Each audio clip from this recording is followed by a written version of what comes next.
Hello, everyone. Welcome to the Sunday show. It is, what day is it? It's Sunday, August 16th.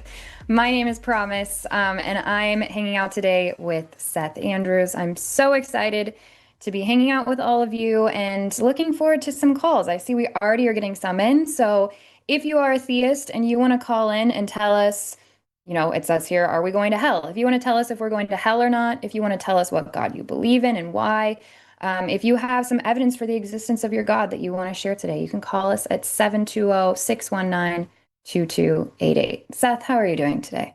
I'm well. I am well. It's funny. I had some believers in the neighborhood. I walked Linus early in the day because it's too hot to take him out midday. It's like 103 in the afternoons. The sidewalk's a frying pan. It'll burn their paws, right? So I'm like, Linus, you good boy? You want to go for a walk? He gets all excited. Yes, he was a good boy. So we put his saddle on him, he put his leash on him. We're going around the block. And as I come back around, there's two cars that pull up and park right on the curb in front of my house. Now, I figure it's an Uber driver. So maybe they're, at first, when I saw the first one, Uber driver got lost, or maybe they're looking for a house. Two people get out of each vehicle. So I pick up Linus and I walk up. Hey, you guys need directions? Can I help you find something? And they said, nope. And I said, okie dokie. Well, nice to see you. Big smiles. I go inside. Well, it turns out they were Jehovah's Witnesses and they were going door to door. And they ignored, and we are on a neighborhood Facebook page. So we'll go and alert, psst, hey, heads up. We got Jehovah's, we got door knockers, we got solicitors. And so everybody will be prepared. Some people engage, some people just know not to answer. Some people check their security cameras. A lot of no soliciting signs. And yet they ignored the signs. And the excuse was, we're not selling anything. We're just here to talk about God. And I told my neighbor, Matt, I said, if you are selling Jehovah, that's soliciting, right? And how 100%. presumptuous is it to bother people on a weekend in their homes? This is their respite. This is their castle. This is their safe place where they can get away from all of the interruptions of the world. And you show up and accost them with superstition. And I don't know, they didn't last very long. They were gone pretty quick. But I've got a sign on my own that doesn't just say no soliciting. It says like, I had it custom made. No soliciting. If we wanted it, we bought it. We've heard about Jesus. If you're not selling Girl Scout cookies or dropping off a UPS package or your friend, we're not interested. Go away. Like, I am that direct about it. So they came up to my door, read it, turn, walk away. I was watching them on camera. So anyway, we got Jehovah's Witnesses activated this weekend. And so that's kind of a taste of my day. I had, when was it? Maybe earlier this week, I was walking. This doesn't happen very often in Finland, luckily. But I was in like one of the major cities by the metro and I'm walking and this girl comes up to me and stops me, which is Finns don't just stop and talk to you. They don't even stop and smile at you. They don't even keep walking and smile at you. So I'm like, I don't think this person is Finnish. Sure enough, she wasn't. She says, hi, do you speak English? And I said, yes, but I was in a hurry to go meet with somebody else. So I was kind of like, what do you need? And she goes, I'm here with such and such Bible study, and I would really like to talk to you. And I stop her. I had my sunglasses on, and I go like this. I go, girl, I'm an atheist activist. I would love to have this conversation with you. Unfortunately, I have to meet someone, though. And she goes, oh, that's okay, and turns and starts walking away from me as quickly as she can. So, maybe someone Bible literate.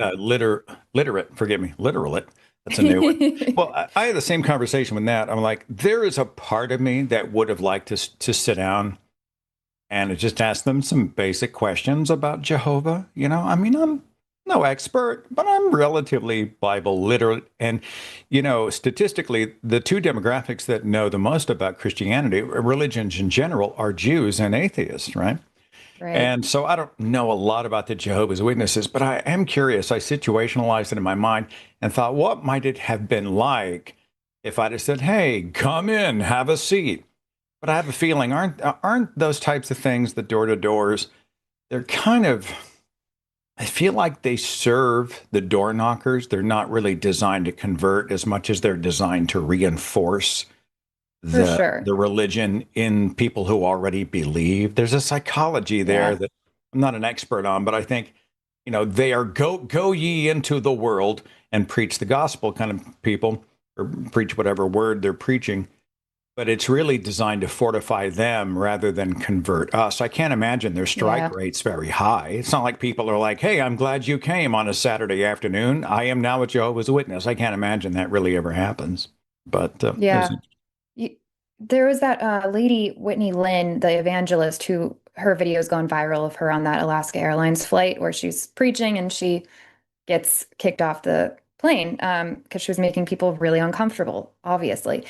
And she was posting about how I think she said like 241, some number like that of souls that she's won last year by doing this, which honestly, I was thinking that's so low. And that's still just people that the majority of her videos are her preaching at other people who grew up in Christianity, like you're saying. They already have some kind of foundation for it. They've, quote, backslidden, and she gets them to, recommit their lives to Christ.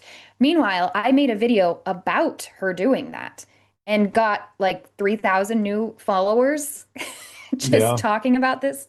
So it's like it's not even effective. I go on and make an actual point about why that sort of behavior is undesirable and what's behind a lot of this evangelism. And I get people that are like, yeah, that makes sense. And then they'll like want to keep listening. Meanwhile, she's like, I got 200 something people to just kind of make me happy by shutting me up and saying that they'd Well, I commit mean, their lives to two thoughts that Christ. occurred to me. First, if I was a captive, if I was trapped on a plane and somebody started that, I would choose violence. Like, just simply there's something primal in me. Like, no, you don't. It's over. Yeah. But had there not been cell phone cameras, I don't think she would have done it. I think this was theological masturbation. I think it is attention seeking behavior. I think she was boosting her own signal. It wasn't about saving people. I think it was about the fact that she made global headlines. And for her, maybe there's no such thing as bad press. But if there had been no cell cameras on that plane and she knew it, I highly doubt she would have said a syllable. Now, I don't know, but that's my Well, suspicion. she films everything she does, so I would 100% agree with that. I think Okay. it's virtue signaling at the end of the day. But maybe I see we've got some callers, some theists calling in, and maybe some of them have some actual arguments and not just preaching on a plane. So if you're ready, I think we can go ahead and talk to one of them. I'm ready. Okay, let's chat with Quincy, who says that he has physical proof that God is real. Hey, Quincy, you are live on the Sunday show with Seth and Promise. How are you doing today? I'm great, and yourself? Good. Ready to hear this physical evidence or All right. physical proof that God is real. Well, And can the you tell us physical, which God you're talking about? Jesus, Jesus from Nazareth. But the physical proof's in my car. It's in my passenger side, but it's the Holy Bible, and that's proof that God was real. And you guys are choosing to go to hell for not believing in Him. So, okay, a couple of places we can go with this. First, I'll tell you the Bible is a claim, it's not evidence or proof. You need evidence to back the stuff of the Bible. The other thing is, you just What? said you guys What? are choosing. So, I would actually really like to talk about that because belief is not a choice. I'm not choosing to be an atheist any more than I'm choosing to be a brunette. I am unconvinced that a God exists. It is something that has happened to me. Well, So, um, actually, you yeah, can choose to be a brunette because you can dye your hair. You can dye your hair different colors, but I could I fake mean, it. so you You're can right. choose to be. I could The way that you're interrupting me makes me worried that you're not listening, and I'm totally going to let you talk. But if you'll just hear me out, and then you can have time to respond. And Seth might also want to say something. So yes, I can lie. I could tell you that I believe. In fact, I would make so much money if I were to do that. If I were to say, actually, I've reconverted. God is real. I could go get a book deal. I know exactly who to contact. I could go start leading worship again. I could go back and follow up with the people that were offering me a lot of money to get a contract with one of the biggest worship labels. I could do that. I could lie, and I would have good reason to, and I could make a lot of people think that I'm convinced. Deep down inside, I would know that I don't actually believe. And if there was such thing, hypothetically, as a 100% accurate lie detector test, I would fail. So belief is not a choice. We can't choose to believe. That's why we have this show. We're giving you the opportunity to call in and convince us or somebody listening. So do you have evidence, or is it really just the Bible? Well, that's the evidence. Is God's word. It's literally in that Bible, and you do have a choice to know. Like, Okay. that's your choice to This is believe going or to go not. great if you listen and respond instead of just repeating yourself. So is the Quran proof that Allah is the one true God? No, it's not, because that's not true. It's the Bible, How do you know? the Holy Bible, because that's what people are telling me at the church. Is Is Quincy that a for good real? reason to? Is Quincy for real? I'm sorry. Are you legit? Are you Yes, sir. sincere? Yes, sir. Okay. Forgive me, promise. I just had No, it's okay. my I don't spidey think sense is going Quincy's for off, real but either. okay. All right. Okay. Please. Well, I got a question. I got a question for you. Why would they spend all this money building churches if he wasn't real? Why would they spend all this money Wouldn't that be a building? waste of money? Hold on. There are other religions that also build places of worship. So are they all true because they've also spent a lot of money building houses of worship? Well, theirs is fake. But I got another question. Then, what do you have to lose for believing in it? I mean, even if it's fake, you don't go to hell. But if it's real, you don't go to hell. So what do How you do you gain? know? I mean, you won't lose nothing for. What if, Quincy, do you want me to answer the questions or are you just going through a script? So All right, man. It's up to y'all guys to what believe if him or we're not. But if both y'all don't want to wrong? believe him, I can't. What if we're both wrong and there's a different God and we're going to go to that God's afterlife? That's why I choose to follow what is true and to try to not believe things that aren't true. I would rather do that. I want to be a part of reality. I don't want to um, gamble and do Pascal's wager because that doesn't work. Also, it's a fallacy that if you believe and there is a God, you win, but if there isn't a God, you didn't waste anything. That's just untrue.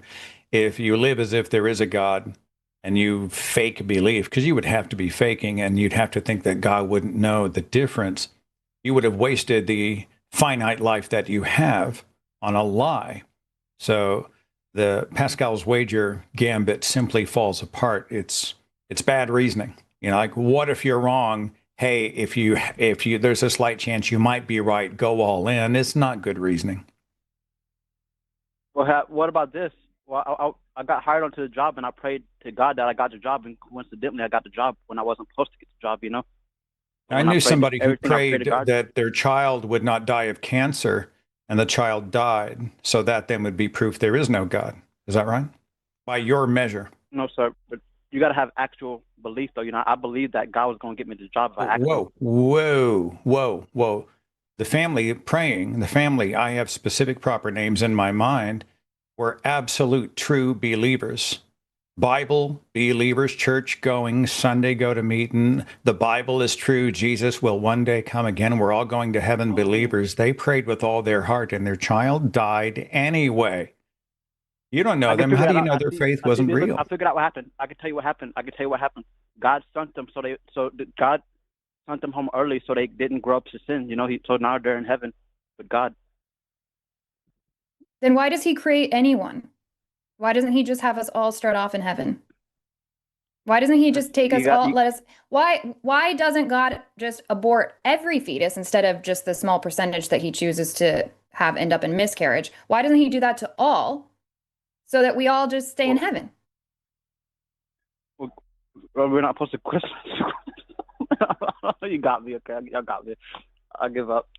I'm not convinced Well, Quincy's legit. he's not real. No, no. You enjoying yourself? Is this So, just fun for you? Christians, yeah, I've hung up on him. If you heard that and you're frustrated because you just heard a bunch of the worst possible arguments in a row by somebody who then laughed at the end, because either they don't believe at all and they're trying to make Christians look bad, or they do believe but they're not taking it seriously, maybe you should call in next and see if we can get a serious conversation that happens. Um, or maybe God is just letting people make him look like a fool. I don't know. I don't know what's Using a going cell on. phone to pleasure yourself is not an appealing look for you, Quincy. I would not do Yeah, that if I were you. But I will say that we have heard many versions of the arguments that were given. Um, I have heard people say, and I find it so offensive that God allowed cancer to kill someone because it was their time, and who hath known the mind of God, and now they're in a place where there is no cancer, and one day they'll be reunited, and it's all part of a master blueprint. And I also understand how God belief can give comfort to those who are grieving the loss. So I don't ever walk on the faith of a mother and father who have been devastated by the loss of a child. But to say, well, they didn't have enough faith, right? I mean, that was in this call, like, well, they didn't pray with faith. I am sorry. That is monumentally offensive. You have no idea who these people are.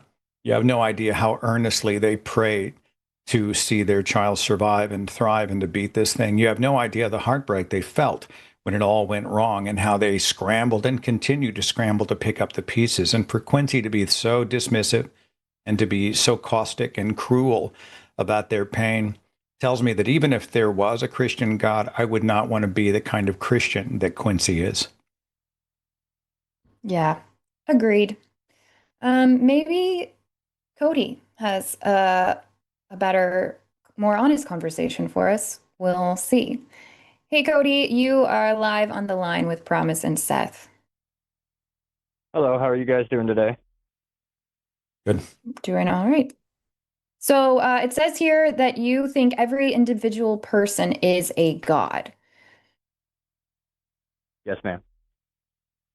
Okay, can you Um, expound a little bit more on that? What does God mean to you? mm, I'm not sure if I can define God in my own opinion, to be honest. Um, but I believe belief is power. So if someone strongly believes in the Christian God and they have enough belief in that, then their prayers that they believe are being answered by the Christian God uh, is actually them willing their own belief into existence, if that kind of makes any sense. So they are doing all the heavy lifting. Something serendipitous Correct. happens or a solution to their problem arrives. They believe it was God, but because it was human action, intervention, reaction, etc., human solutions to human problems that caused everything to realign, they themselves would take on the role of the Christian God. They are the gods in that scenario. Am I understanding you? Most people, and I'm not saying that my belief's right, this is just what I personally believe. But most people, if they put their faith in whatever God they choose, um, if they have strong enough belief and they're not faking it, then they themselves are the ones making that belief come true or Hold on. realize in. Yes, ma'am. Yeah, sorry. Is this, to me, this sounds so similar to the other argument we just heard. Are you implying that, like, if somebody believes enough, then that thing will come to pass? Because you said belief is power. Um, Yeah. I think our beliefs matter and can impact things, but to say that they are power like that of a god's, like, are you saying so if a parent wants their child to heal from cancer badly enough that they will? Uh, it's not about they want it badly enough, because most people don't hold to this belief that I'm speaking of. Most people believe that they there's no possible way that they could have the power in themselves. I believe each individual soul on the planet is a God. A lot of people say, we're all made in the image of God if you believe the Christian God's word. And just like, what's it, I'm going to need you to follow me define nine. God then, because we keep using that word, but you're saying like all people are a God. And I do need you to define God in that sense then. What do you mean when you say someone is a God? Okay, so we all perceive reality with our own perceptions. So just like Einstein's laws of like the person sitting on a train and how they perceive the passing of time and motion differently compared to a bystander outside of the train who's watching the train go by. And if you have the light experiment where they have a blinking light on the side of the train, and then how they would have different I perceptions feel of like when the light was blinking. we're not defining God. Like this should be a relative, like a one or two sentences, like, okay, a being that's all powerful, all knowing, I need like a real definition here. I don't believe in there's a being all knowing and all powerful. I Not until keep you pass hearing, Right. life. But you keep what about saying what you God. believe? Okay. Well, back up the belief. Tell us what the foundation for the belief is. Otherwise, why believe if there is no foundation? Right. And I genuinely am not sure what you're even saying you believe because you're saying people are God, but you won't tell me what God means. Well, it's open into interpretation. Everyone has their own interpretation of what a god is, and most people, like you, So had you're just saying made the words. description. So if Cody, I I don't interpret think it you're being differently than real. you and Promise I am interprets it totally being differently than real. me, how would you know which, if any of us, had the correct interpretation? Everyone has their own interpretation. There isn't one definition of a god, in my opinion, or no one's independent opinion is accurate. But That's by not how what it are you works for basing me. your opinion? What's the foundation? How do you know these things that you have formed an opinion on? Just through my own exploration. I was a Baptist raised. Um, I grew up believing the Christian God, and like many of you on the show or other people, I questioned a lot of the beliefs and things in the Bible, and I lost my faith at a young age. Then I read the Muslim Quran, didn't really find satisfying answers there. I tried to indulge myself in every religion possible, to try to Yeah, find we one know that what made you sense don't to believe. me. All right, I get that. What's the foundation Okay. for what you do believe now? I was trying to explain that, and she told me it felt like I was trolling. It's not easy to explain. I was trying to get there. I You, believe you that. told me that you've sampled at the buffet of religion, and no. Yes, sir. Okay, I get that. I want to know why you think the way you think. What's the evidentiary foundation for the opinions that you're expressing? So, if someone believes that, say, some people might say it's prayer, but say I'm walking outside and it's raining, it's pouring rain on me, and I ask, or if someone believes, I ask the rain god or God himself or whatever a person might believe in to please let the rain stop so that I can walk to where I'm getting to before you continue raining again, for a random example. Um, Most of the time, those things don't happen, or if it does, most of the time it's just coincidence. But if you have enough belief and these things start to happen to you on a regular basis to where it does work out, then maybe it gives you a false sense of belief. And that's kind of where my belief came from. I also grew up with a background of being a role player and a dungeon master, which I know that might be completely irrelevant. And a lot of that, gods are up to interpretation. It's a game. I understand that. But that shaped my core beliefs in a sense, recognizing that What? in these fake worlds, there's hundreds of gods, and they all have their own explanations, and people believe them. And in the game, yes, they're all true, but to me, all gods are the same. Whether it's Buddha, whether it's the Christian God, Jesus, whatever a person believes in, whatever God, to me, they're all the exact same. It's like the many-faced God from Game of Thrones, for Cody, example. okay, two things going on here. Let's start with this one.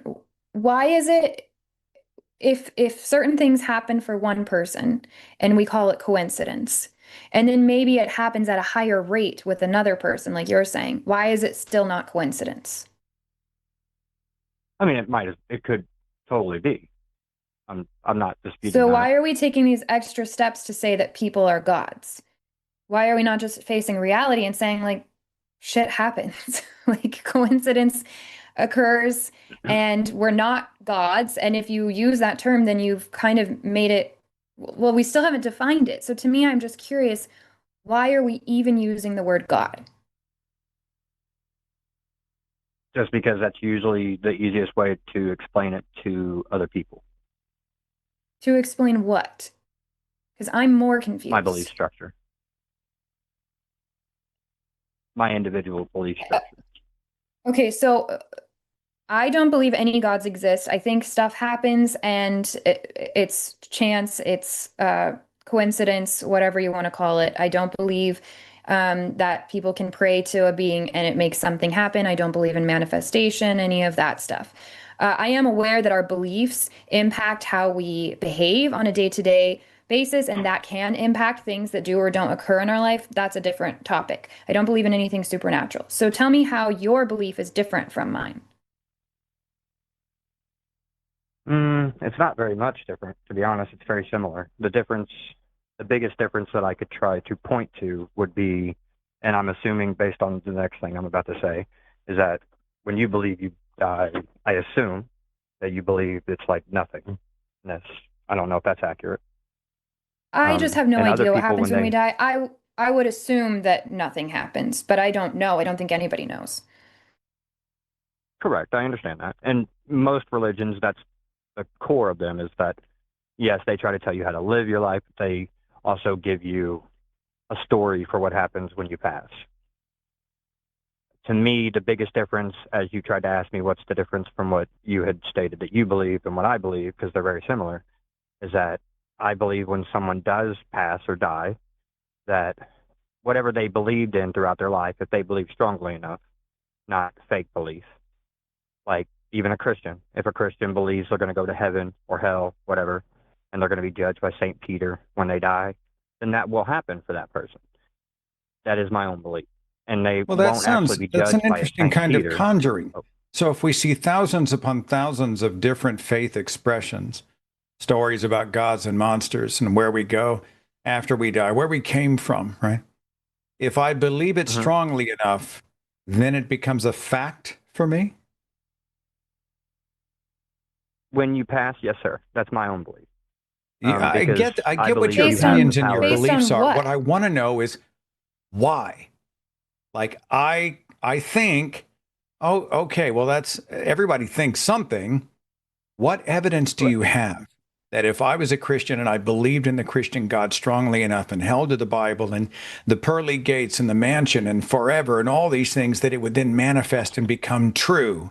What evidence do you have that that would take place for me? I have no actual evidence, not at all. I'm Well, not that's trying to claim that I interesting. do. You just then admitted to promising me that you have called up to say you cannot base a claim on any data whatsoever. Do you see how we might find Correct, that sir. problematic? Right. I agree that that's faith, or in my case, I believe it as my belief. But a lot of people would classify that as faith. Well, Just like someone anyone comes else, to you whatever they with a believe. contradictory opinion that says, no, I think Cody is wrong, and something totally different happens, and they believe it as strongly as you do on faith.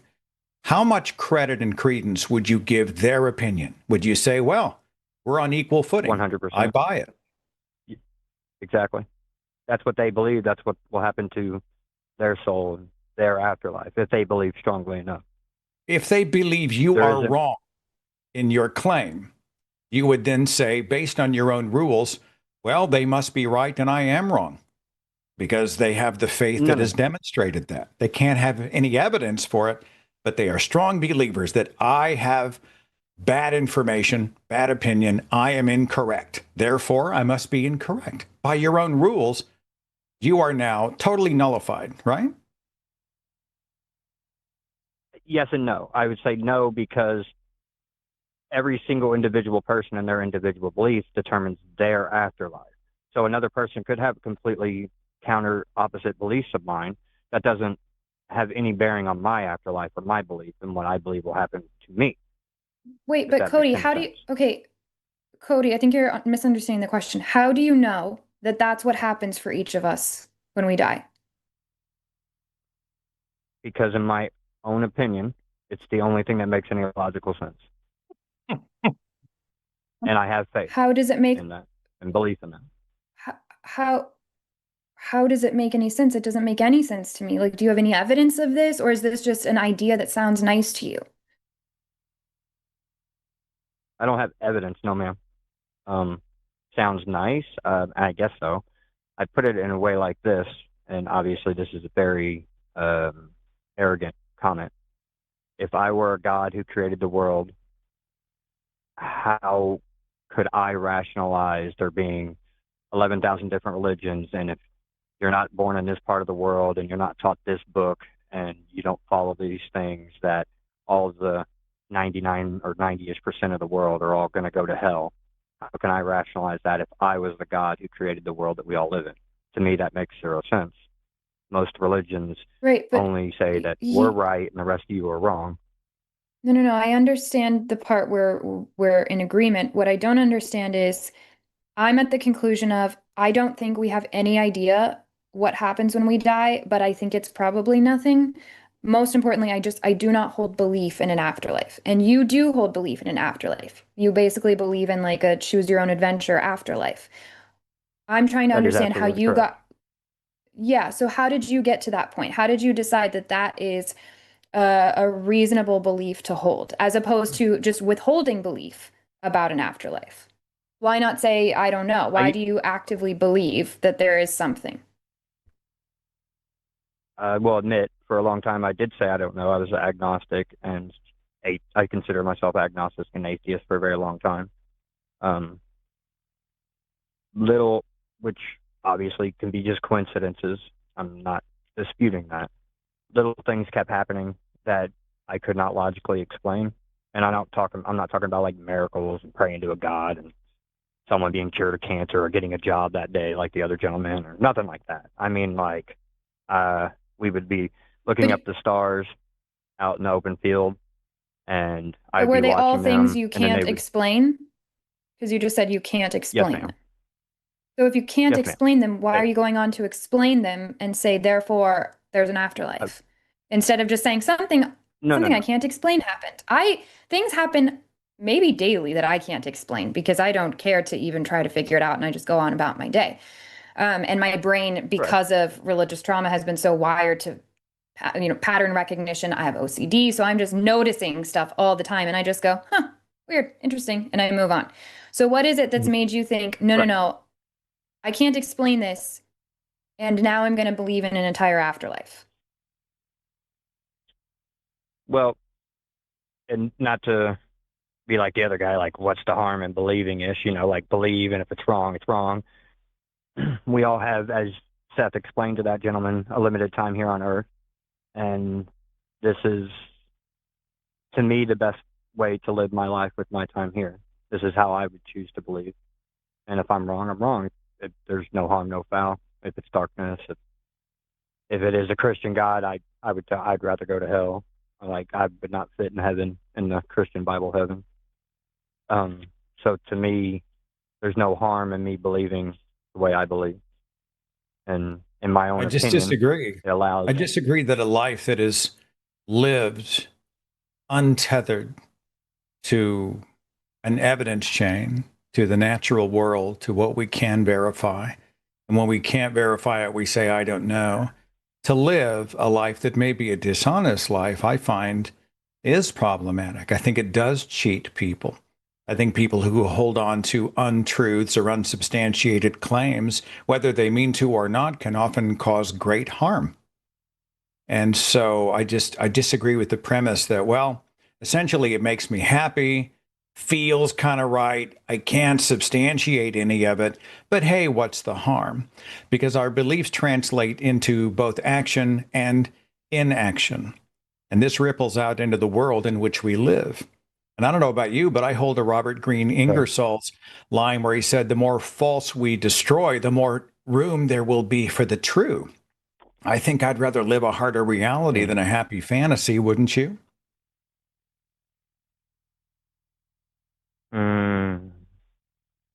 I'm not sure if I would agree with that. Sorry. So I'm if not you saying that knew I don't that you might understand be in the what you Matrix said. and everything's fake, as long as you're happy, that's the bargain you're willing to make? Yes, sir. Yes. Fair enough. All right. Well, I think in that case, it sounds like you're just saying you don't have evidence for it, and I guess you don't care then if other people believe it or not. So, unless Seth has more he wants to add to the conversation, I think we can move on. Good. Thanks, Cody. And can I have one little last thing to say? Sure.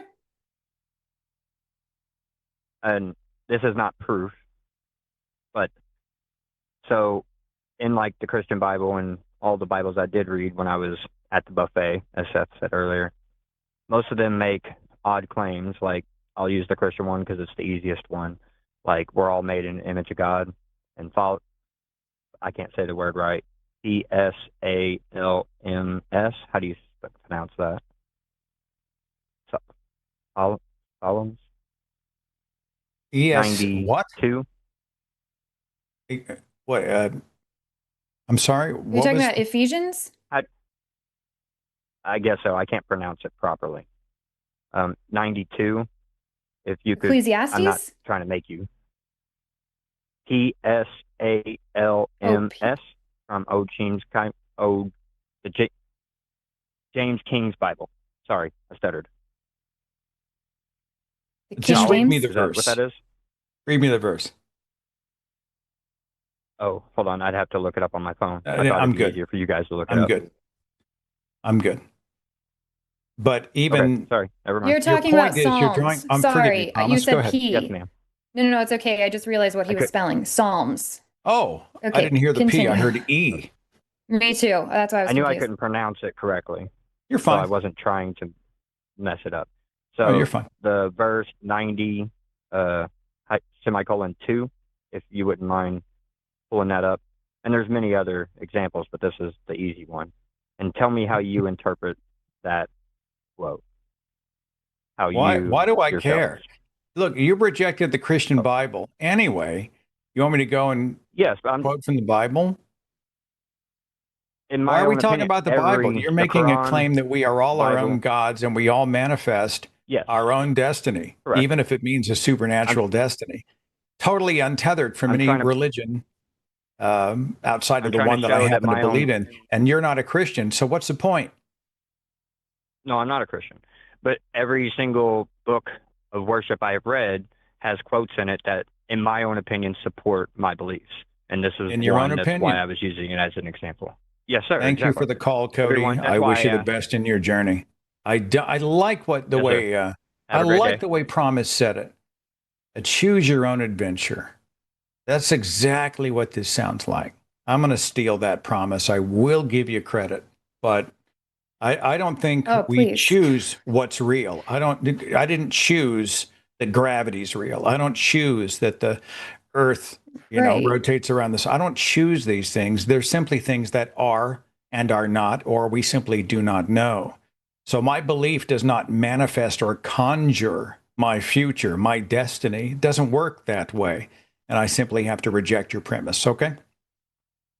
I let him go. I could not catch which, it was cutting out for me, but which verse and chapter he was talking about in Psalms, I feel like it's that one. I feel like that was all a troll. I need to go look up and see exactly which one it was. So if anybody caught that and can put it in chat, that would be You feel like lovely. you feel like that was not a legitimate call? I'm not I want to look up what verse he just said, but I didn't catch his reference. That will tell us. I think that maybe I'm wrong. I think that that was possibly complete because how are you going to say that a verse supports your belief, but then you don't know the verse? Um, Well, one of the challenges anyways, that we face is that some of the legitimately sincere calls that we get are so wacky and off the rails that many times it's hard to tell the counterfeit from the real. So I think we do the best we can and operate in good faith as best we can. But my spidey sense is just a little, it is something working today. was, yeah, yeah, Yeah. something is happening. I don't know. Maybe, I don't know. maybe not. Maybe it's all, maybe he was completely genuine and that's great and just really has not put that much thought into this because I think you should at least, if you're going to reference something, and maybe I'm just saying this for future callers, if you're going to reference something as a source for part of your belief, please know what it is you're referencing and also have some kind of like basic definitions for the claims that you're making because I still don't really know what Cody meant by gods, that we're gods. So, Call this show, right? We say, please call, defend your faith, tell us why we should believe. And someone purposefully dials the number and says, well, it's my opinion. Well, it's my opinion. Well, it's my opinion. I don't have any evidence for that opinion. I don't understand what would motivate him to call the show. He's not making an argument based on data. He's simply saying, in my opinion, which anybody can do about anything. Try that in the court of law, right? Say, well, he's guilty. How do you know? In my opinion. He's innocent. How do you know? Well, in my opinion, I just take it on faith. See how far that gets you. We'd like a little more meat on the bones. Thank you very for much. sure. And to give the benefit of the doubt, and maybe this is the situation with Cody, I do think there are some people out there who don't have anybody to talk to about these things. They haven't done a lot of reading, they haven't had these conversations, and they just think maybe it's a cool idea that they have. And that's a fun conversation to sit and have with your friends, like over a beer or some other substance. But I think that's not what we're looking for on the Sunday show. We want to hear from people that have a claim and they want to back it to the point that they think they can convince others of it. So, In the are you chat, down? some Yeah. people they're estimating that he may have been referencing Psalm 92. The dull man cannot know, the stupid cannot understand. Someone else invoked Psalm chapter 90, verse 2, before the mountains were born, or you brought forth the earth and the world from everlasting to everlasting, you are God. I don't know what any of those contribute to our conversation, if in Yeah. fact those are the verses in question. So I thought he said Yeah. Psalm 93, but I have no memory at my age. So just Well, I didn't even sad. Why hear did I it. So walk in this between the room? Where did I park? What's my password? It's just sad, promise. It's getting worse by the day. So, well, I can't even hear anything anymore. So between the two of us, we'll okay. come up with one whole All right. conversation. Should we talk to somebody else? We've got a Yeah. few theists on the line. Mhm. Do you see any that you're particularly interested in, or We can go anywhere. Just next up is fine with me. I'm easy. sure, let's try that then. Let's talk to Aiden. Hey, Aiden, you are live on the line with Promise and Seth. Hey guys, how are you doing? Doing We're all well. right. So Good. which God do you believe in? I believe in the Christian God. That guy was that it was so unproductive. It was kind of hard to listen through. So I feel you guys' pain. It'll That was tough. your judgment of it will mean more if you actually give us a good call, but if not, it's going to make it even worse. So let's just get into your Okay. conversation that you want to have with us. So you believe in the Christian God. You want to tell us why? Yes. I wanted to bring up. I mean, I don't have like a lot of time, but I just wanted to bring this up. So I want to talk about the argument from motion. Are you guys familiar? I'm assuming you are. From Argument from motion motion? or from emotion? No, motion. St. Thomas Aquinas. Yes. Are you saying you don't have time as in you just want to say that and you want to go, or you want to have the conversation with us? Like, I can talk for a little. I just need to go in like 10 minutes, but like it doesn't need. I like yesterday I called for like 10 minutes too, so it won't. It doesn't need to be like super long. But basically, I was talking to Justin and Dalton yesterday, and they disagreed with one of the premises because they hold to B theory of time. And I kind of wanted to challenge that. They were talking about how B theory is basically saying that change is just an Aiden, illusion. Yeah. I think then if you want to continue that because we've had this conversation so many times and it's always a long one. So if you want to continue that one, I think you should just wait and call when Justin's hosting. Okay. Yeah, no worries. Glad you could fit us into your busy schedule, Aiden. Have a wonderful day, okay? No, Thanks, you Aiden. too. Bye. All right, bye-bye. Yeah, I think if they want to have that conversation they were having, I don't know about you. I'm not super keen on wrapping up another host conversation where it feels like somebody's jumping from host to host instead of that. We've done it together where we have a great conversation with somebody maybe 2 Sundays in a row, but because it was both of us each time, then it's fine. I think what is uncomfortable for me is when it feels like a caller is like, well, this didn't work with that one, but I don't want to have the whole other half of that conversation again. So let me call this one and try that. I want to let's either start from scratch, have a new conversation, or talk to the person you were originally talking to. What's Yeah, your I had take to on jet after 10 minutes, and it would have taken 12 to properly make my that? case to the other host. So now I'm going to take 10 minutes on the next day to talk to two people totally unrelated to that exchange. Not exactly a good move. Call them back, finish the chat when you've got time, Yeah. and budget the time if you're going to try to engage not just two hosts, but the thousands who are watching online. Respect their Yeah. time as well. Yeah, I feel bad because that person was also waiting, but try again, but with the person you wanted to talk to. We'll just keep moving on then. So let's chat with Gray. Hey, Gray, you are live on the line with Promise and Seth. Hey, yeah, it's good to talk to you guys.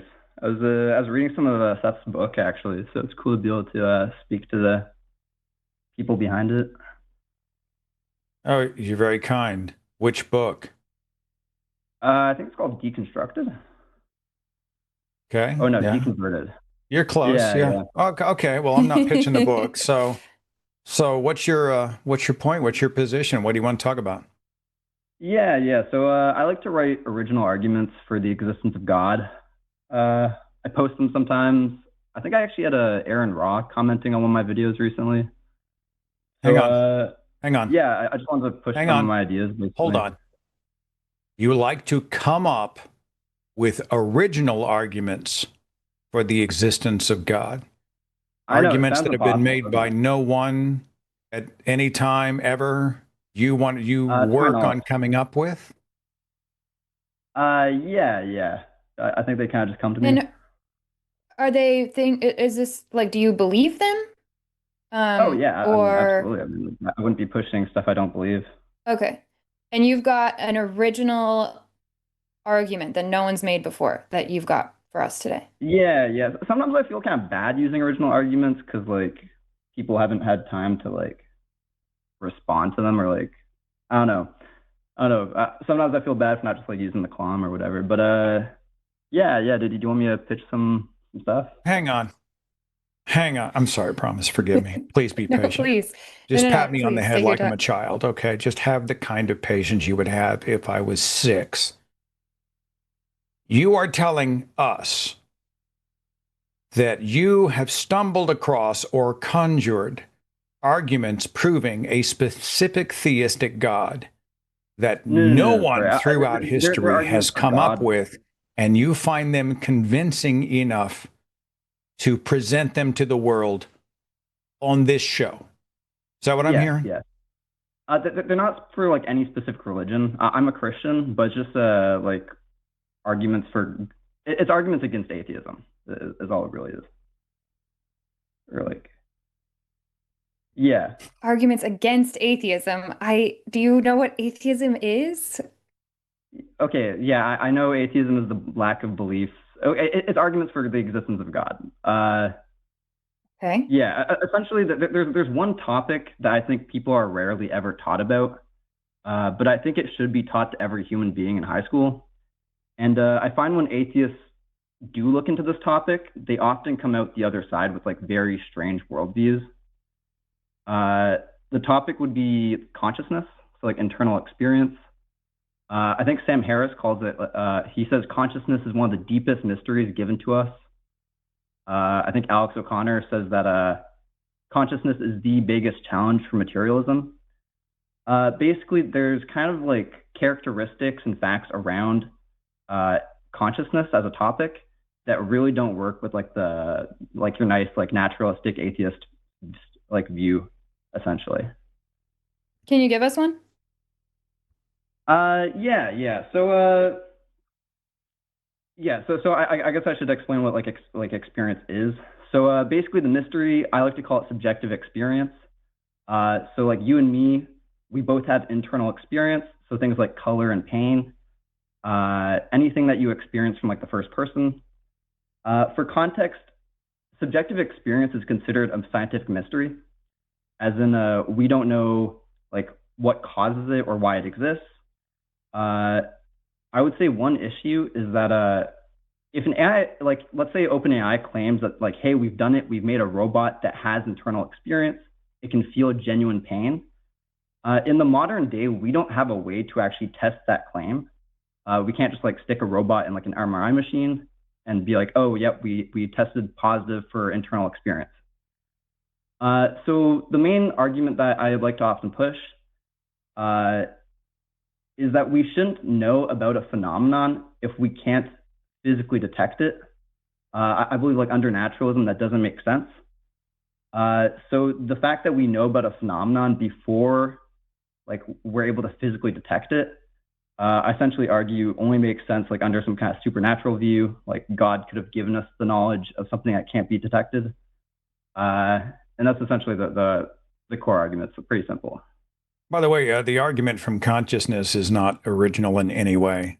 So, sorry, pal. No. I'm making appreciate the effort, but no, people talking about consciousness as proof of the supernatural or a deity, a creator, I don't know, whatever. This is not original. Oh, sorry, Seth, you go ahead. No, I'm done. Go ahead. Okay, so are you basically trying to say because you're saying, for example, something like pain, I could report on my levels of pain, but it can't be measured. And therefore, because we can't detect it, it's not like its own thing, then you're saying, what about it? Okay, so because that's just not true, because pain can actually be like the effects of pain we can absolutely measure. We can look at heart rate, we can look at all kinds of stuff happening. So pain does exist in that way. It can be detected in that way. Also, colors are wavelengths. So sure, we call them different words, but we are reporting on the same wavelengths that we're using words to describe. By the way, Sam Harris and Alex O'Connor are both still atheists. Just FYI. Yeah. But like Sam Harris's wife has a whole book where she pushes the idea that everything. Can you answer Hey, can you reply to me? Yeah. Sorry. Sorry, that may be my fault. Promise. I was vibrating in my chair. Go ahead. Yeah. I agree that wavelengths are like very well understood. That's not like. It's not the mystery of like light photons or whatever. It's a very specific mystery of how do you get like a robot to have internal experience. And I like to use the analogy of invisible ghost dragons. So like it's possible technically that there's like these invisible ghost dragons floating around. They can't be seen. They don't interact with matter. I would argue that it doesn't make sense for us to know that they exist. Because we aren't able to detect them. Like we have no physical instrument that can detect ghost dragons. So essentially I'm arguing that we shouldn't know a phenomenon exists before we're like even able to physically detect it. So if we did know about ghost dragons before we had anything that could detect them, I would argue that that points towards theism. I'm kind of making the same claim about So this is God consciousness. of the I'm saying that gaps. This is just God of the If, gaps. if the mystery How was is it simply that not? we don't understand consciousness, that would be God of the gaps fallacy. But I'm making a very specific claim that we shouldn't know about a phenomenon before we can physically detect it. And the fact that we do have an example. I disagree with your claim because as I just pointed out, like, can you tell me something that we know about that we haven't detected? Subjective experience. What are you? No, we're having the experience. It's been detected. We can measure brain activity. We can actual things happen, and then we can measure that brain activity. Also, subjective experience doesn't exist. It's, as you just stated, it's an experience. I feel pretty confident that it exists, like pain and You can feel you know. whatever you want. That doesn't make it true. Isn't pain a product of our nervous system as linked to the human brain? It's explainable chemically. Why would I need supernatural? Why would I need a God to be a part of the It's pain actually not experience? explained chemically. I think of like when We don't understand. atheists Hang on. feel like We we have don't a problem. understand the science behind pain receptors. We don't understand the signals sent from a point of injury to the brain. We don't Sorry, understand that because I disagree with your so we premise. understand how beings and robots like react to the environment. I could build a robot that's able to react to, damage or its environment. But scientific consensus is that robots do not feel like genuine pain, like they don't have the experience of pain, even though that they're able to like respond to different like physical states. I'm talking about So one thing that gets us. debated a lot And is I whether or not trust lobsters me, feel pain. I am feeling at this moment physical pain. Tell me why pain receptors and the signals sent to our brain in regard to injury, etc., would require anything supernatural. No. Humans responding to like physical damage is very well understood. Like Sam Harris doesn't say that consciousness is one of the deepest mysteries ever because humans I can don't react to the care image. what Sam Harris thinks. Yeah, I please want you stop to quoting Sam defend your Harris. premise. And what was my premise again? That pain is what? Evidence, at least one sliver of evidence for a consciousness that must exist beyond the corporeal. Well, my claim is just that in the modern day, like we don't have any ability to physically detect it. Like people will debate Right. whether or not lobsters Your feel claim pain. is that we shouldn't be able to know about things that we can't detect, therefore God. This is God of the Uh, gaps. This is the same thing as is no, please let me it's finish. not God of the gaps. God of the Please gaps let would me just be finish. saying, Please okay, let me sorry. finish. So this is no different than when people have been locked up because they were written off as being crazy because we hadn't figured out yet what epilepsy was.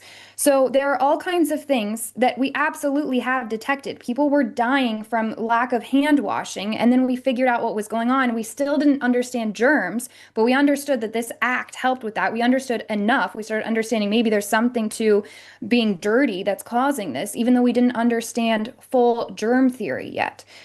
So it is God of the gaps. You're saying that because there's still some lack of understanding, maybe there's still something isn't detected now, then that means that there's a God. That is God of the gaps. I don't agree because that's not really the argument. If it was simply like, hey, we don't understand lightning, therefore God exists, that would absolutely be God of the gaps. If I said like, hey, we don't understand consciousness, therefore God is real, that would be God of the gaps. I'm simply stating that I wouldn't expect under naturalism for us to know about an undetectable phenomenon, or at least something that we can't detect in the modern day. We So if don't know that we about a can't detect it, phenomenon, Gray. That's the whole point. All of this is you're saying, well, I'm not saying lightning and therefore blah blah, because now we know what lightning is. We didn't even have a word for it. People were describing it as an angry but God's we could action. detect it. So We it's could see once it. we have the understanding, then it's easy to say like, well, yeah, that was different. There are probably things about pain, you're right, that we don't understand and ways to detect pain that we aren't aware of yet, that we may figure out someday. But that doesn't mean there's a God. I kind of feel like it's saying like, oh, maybe in the future we'll have a way to detect ghost dragons, which I'm happy to go with. But the point is that you shouldn't know about ghost dragons before you can physically detect I them. don't know You anything shouldn't know about about ghost lightning dragons. before You you made that like. up. Just Yes, because I'm yes, a masochist, Gray, how did you arrive at the Christian God? Well, I mean, from a Christian standpoint, I would say it's the Holy Spirit. Like you don't really choose belief. Uh, but I guess from a more atheist standpoint, like I would say evidence. I'll bite. What's the evidence for the Christian God? Yeah, so I believe that there's a like really Okay, hang strong on. reasons not to believe Hang on. atheism. I believe And is not how you start a chain of okay, evidence. I sorry, want to I was making know. a statement. I was making it softer. I don't need There it. are good Look, reasons we've not to be both an done this atheist. a long time. I don't need you to pour sugar on it. Give me some evidence. Why the Christian God? Okay, okay. I think once a person gets past atheism, if there I are think, like really strong reasons not to be an atheist, and you look at like what is the most likely religion, I do think it strongly points towards Christianity. I think. I think the resurrection of Jesus Christ and witnesses and his followers are all strong If evidence. atheists didn't exist, then could you have evidence for Christianity? Could you have an argument for it? Yeah, yeah. I mean, like the standard argument Okay, for let's try Christianity is that one usually because like the resurrection of Jesus. I don't think it should ever come up in your argument, well, atheism doesn't make sense. Who cares? What if we're Hindu? Why the Christian God was the question. I mean, I think it actually kind of is important if atheism is wrong. But yeah, I'm happy to talk about Christianity specifically. It's not important when we're asking specifically about the Christian God, which is why Seth asked that. I mean, you can say, oh, the Okay, yeah, resurrection. The good luck with that. I mean, I can point to any claim, any story, any work of fiction. I can anything written in any book, any sermon ever given by any pastor from any religion, any spiritual claim, anything. So what? yeah. I think that's why you have to look at evidence. Like witnesses. Which witnesses followers. Which witnesses can verify the resurrection?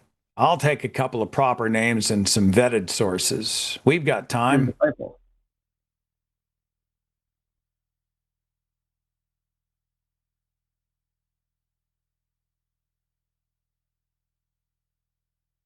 Right? Yeah. Ray has been raptured. He was the only one worthy. Ray, you will be missed. I'm sorry. Did you say the Bible is evidence? Okay, so I mean, the Bible actually is evidence. Like, if the Bible didn't exist, we'd have less reason to believe Christianity was true. But obviously, it wouldn't be compelling evidence to you guys.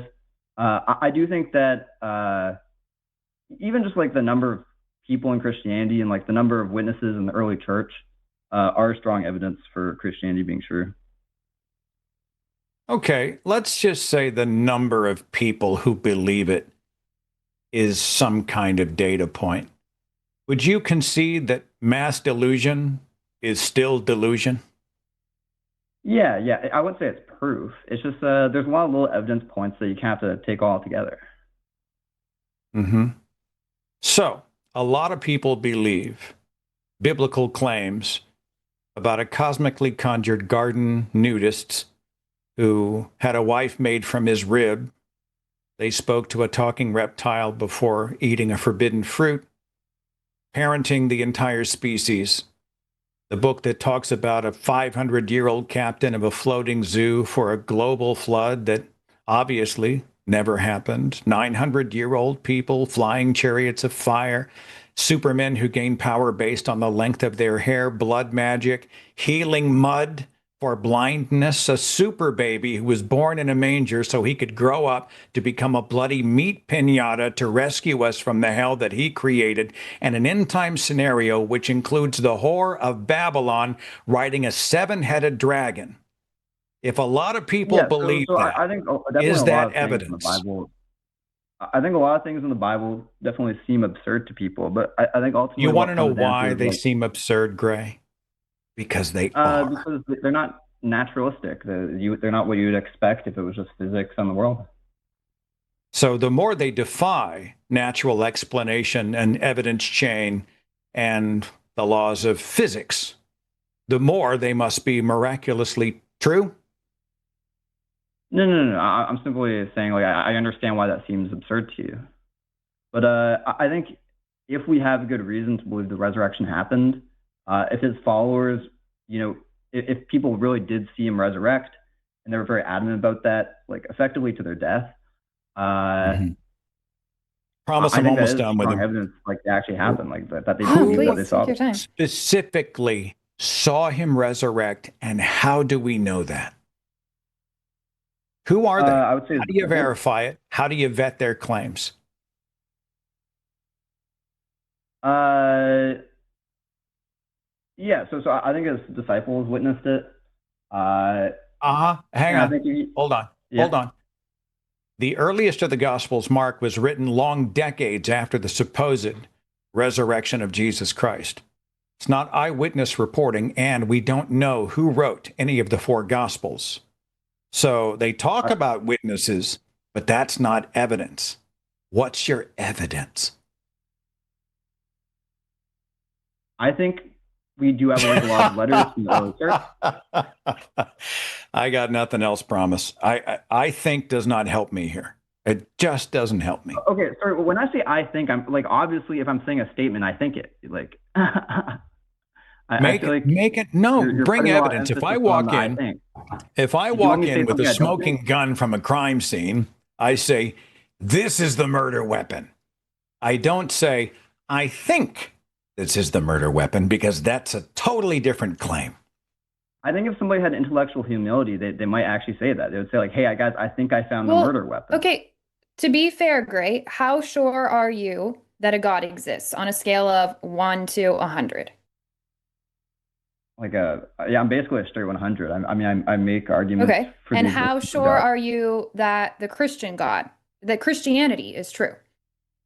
I mean, I don't think there's any formula. Like, what's the percent? On a scale of 1 to odds I believe 100, that what is, gravity was- I believe it. how convinced are you on a scale of 1 to 100? I will never deconvert. So I don't know where that puts me on the scale. I guess Oh, 100. Gray. Okay, so we can go ahead and wrap the call up. That's fine. If you've already decided that you will never, because I would not say that I'll never be a theist. I have no idea if I might end up being a theist again someday, because if I it think turns that's out that there is a God, I will absolutely change my mind when presented with better evidence. You have just admitted to us that you won't. You'll never deconvert. You just said it. So this is all dogma to you. You don't actually care at the end of the day about evidence or about what is true, because you have decided that you will not deconvert. So you don't I value feel like you're truth. attacking I me do. instead of the point. I do. I would change my mind if I was presented with better information. Do I even believe you though? Like how do we even know that's That's fine. true? You don't have to. My track record already shows that that's true about me, though. I have changed my mind many times on extremely massive things that at first really messed up my life and made it much more difficult. You don't have to believe me. That's totally fine. But you're the one calling in and then saying that you will never deconvert. That's wild. That's like, that to me shows, I mean, it is saying, I don't care about what's true or not. I will believe this thing no matter what. Well, I believe it because I think it's true. You're the one saying that If we it don't was- choose our beliefs, right? If it was, of course, but So how do you expect exactly, me to that's my choose- point. That's my point. I'm not expecting you to choose. If Christianity were proven to be not true, would you still believe it? Of course not. I think Christianity is worthless if it's not true.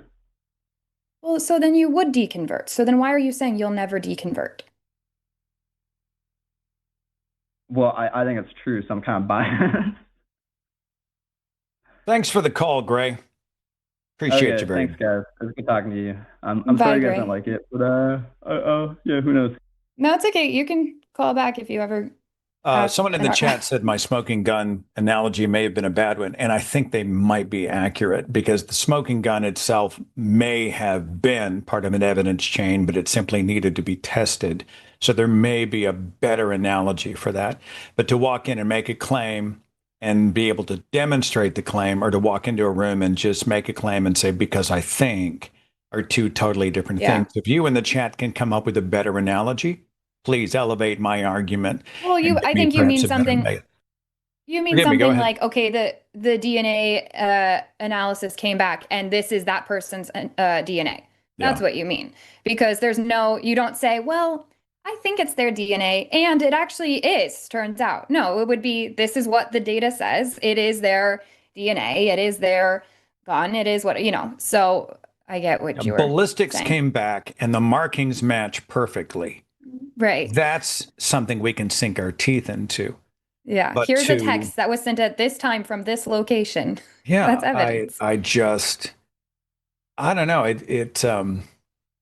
And then what often happens, someone earlier in the call, was it the guy who said we were all our own gods? Can't remember which call. By the way, if I was my own God, I've sometimes been asked what I would do. First thing I would do, if I was a God with unlimited, I would end all suffering. Two, I would make sure that the Star Wars prequel films were never made. And three, I would make flatulence smell like croissants. Those are the three big things that I would do with godlike powers. I just want that on the record. But somebody said something about Kalam. And we see a lot of people make these vague deistic arguments. Either they're watchmaker, deistic God, there's something out there in the cosmos that is all powerful, or at least mostly powerful. And then they take this chasm-sized jump to their specific religion. And we saw this just now. Well, I believe it's the Christian God, but literally you have to jump from one bad premise and then you tether it to a very specific theistic belief system. And I find it, to talk about building on a house of, or building on a foundation of sand, like there's nothing there to build on. And yet you attempted to build an entire structure, a specific structure upon it. I found that interesting. And it happens a lot. People are like, well, this is true, I think, but I can't prove. Therefore, this more specific claim is true, I think, but I can't prove.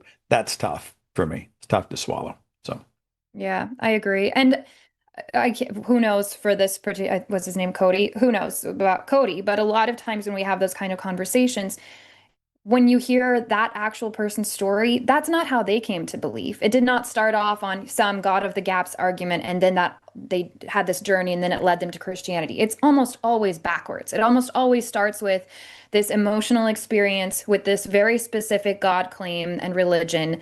And then it gets broader because they have to backtrack to go find a way to justify their belief for themselves. And then they think that that will work with other people, and it just doesn't have the same effect when you're not primed with this other bias toward a specific God already. by the way, before we hit the next call, FYI, I wanted to slug some big free thought events that are on the calendar. Please. This coming weekend is the Blue Water Atheist Humanist Conference, BajaCon, in Sarnia, Ontario, which is 90 minutes north of Detroit. I'm going to be there. A lot of great speakers, Andrew Seidel and Melanie Tresik King, Forrest Valkai and Gutsick Gibbon and I are doing like a Saturday night show. Like we're all three on stage and we're going to mix it up and show some great visuals. Forrest talked me into joining Erica for, have you heard of these bad JCPenney photo shoots that people do just for fun? Yes. They purposefully get together and shoot awkwardly awful photographs. And so Forrest calls, he goes, I got this great idea. And I'm like, oh, here we go. And so since we're all living in relative proximity, we all met at a JCPenney department store, went to their little photo studio. Exist still. For an hour and a half, shot the most awkward photos. Costumes are involved. So anyway, we're going to show those. We're going to read some of our hate mail. And so that conference is coming up. Just Google, I think it's BajaCon.com. The Freedom from Religion National Convention's on the way. I believe that's in Milwaukee in the fall. And then Rocket City Reason in Huntsville, Alabama, of all places. I mean, they're going to Alabama with a free thought conference. It's going to be a ball. Like I thought, is there a place that may be more like red state Christian MAGA than Oklahoma, my home state? Maybe Alabama. So anyway, that's going to be amazing. And I've got all the details on all of those. You can just go to thethinkingatheist.com/events. I've got links tickets. All the details are there, but I'm getting ready to get on a plane. And if you are close to the Detroit area and you want to drive 90 miles up, it's right on the border. So you just cross the river, you say hi to the border agent, you tell him, hey, we hate him too, and you know who I'm talking about. And then the hotel is right there. It's going to be a good time. Thanks for letting me That's slug those. amazing. Appreciate your patience. No, that's so Promise. great. I'm jealous that everybody's going to be I'm a hanging little out. weird going over the border sometimes. I mean, I've never Yeah, that's had why I any haven't been going. trouble, but like, you know what I'm saying? Like, what I Yep. want to do is they have these T-shirts that say, I think they say, we didn't vote for him, or we hate him too, or it's something like, in all of the major languages of the world. And you put this T-shirt on when you travel. So no matter who you bump into, they may see on your shirt that you are not in league with, these Right. horrible agents. But I have heard that they can get you in trouble if you happen to run into a MAGA border agent. And I haven't done it because I thought, well, my life's Yeah. complicated enough. Maybe that's just stupid. Do you feel the same Yeah. way? Right? International travel. Yeah, I mean, occasions. and now I live out of the country, and I have found I understand the sentiment of wanting to announce to everybody, like, hey, we didn't vote for him. But that doesn't even go over that well over here, I found, because there's still a general, like, they don't care if you voted for him or not. The countries over here that are dealing with the repercussions of what's going on in the US are dealing with it anyways. And honestly, I think rightfully so. They still blame, they're like, you guys all let it get to this point. Yeah. Like, this has been over 100 years in the making. So I get it. So to me, my goal is just to not, I'm just quiet, and I just hope no one realizes I'm American at all. Crawling everywhere in the prone position, hoping not to be Yeah, seen. exactly. Yeah, that's I how I just want the feel. world to know that there is a resistance. Our Yeah. problem has so many angles to it. I think the media is a massive part of it. Mm, The fact that our headlines are not screaming about the death of democracy and decency, but they're kind of yeah. these weird, nebulous, conciliatory. It's almost like when someone talks about anti-vaxxers and they say vaccine skeptics have said this. And I'm like, they're not vaccine skeptics, right? They are Right. They're anti-science anti-science. propagandists harming people. Yeah. There was an article in a local news story that just came out this morning about people who are running for state superintendent of Oklahoma. One of them is a Christian nationalist. And the article said in its like sub headline something about so and so is arguing that we need to return to our Christian roots. And I'm like, that's just shit reporting. Like Yeah. the headline or the subtitle should be so and so spins Christian nation myth in contradiction to a secular constitution. But the media has failed us. There's so many gears in this Yeah. machine. But I understand the Yeah. frustration of the rest of the world. I guess I'd be pissed too, So Yeah. It's all wild right now. actually, Um, is anybody renting property in Finland? Maybe I can grab Natalie and the dogs. Like, you guys are welcome to come out here anytime. we just want to play I'll have the countryside property, and we'll just start a commune out here. commune. It'll be great. You can help out with the forest potatoes. Teach me how to work the land, and we'll wait till it's all over with. Okay, thanks for indulging me. Before we take the next caller, I should share the rest of the shows we have this week. We have after this today, I'm losing all my words, After Dark show, and that's going to be Paula Gia and Matt Dillahunty. And then on Monday, we have Skeptalk with your pals, Forrest and Erica. I've still never met Erica or worked with her or anything, and I'm so sad about that. Maybe one day we'll get to host together. And then Tuesday, we have Alyssa and Taylor, Skeptical Heretic. And on Wednesday, the Hang Up with Matt Dillahunty and why is this not loading? Peach Braxton. And then I think that's it for the rest of the week, although there are some Calling It Nows. I'm out of town this week, but I'll be back for next Monday Calling It Now. And that should cover it. But yeah, especially stay tuned for tonight. I think that'll be fun. Are you ready for our next caller? All set. Okay. I know we have one next, but I feel like it's going to be Phil Broey, but maybe it's not.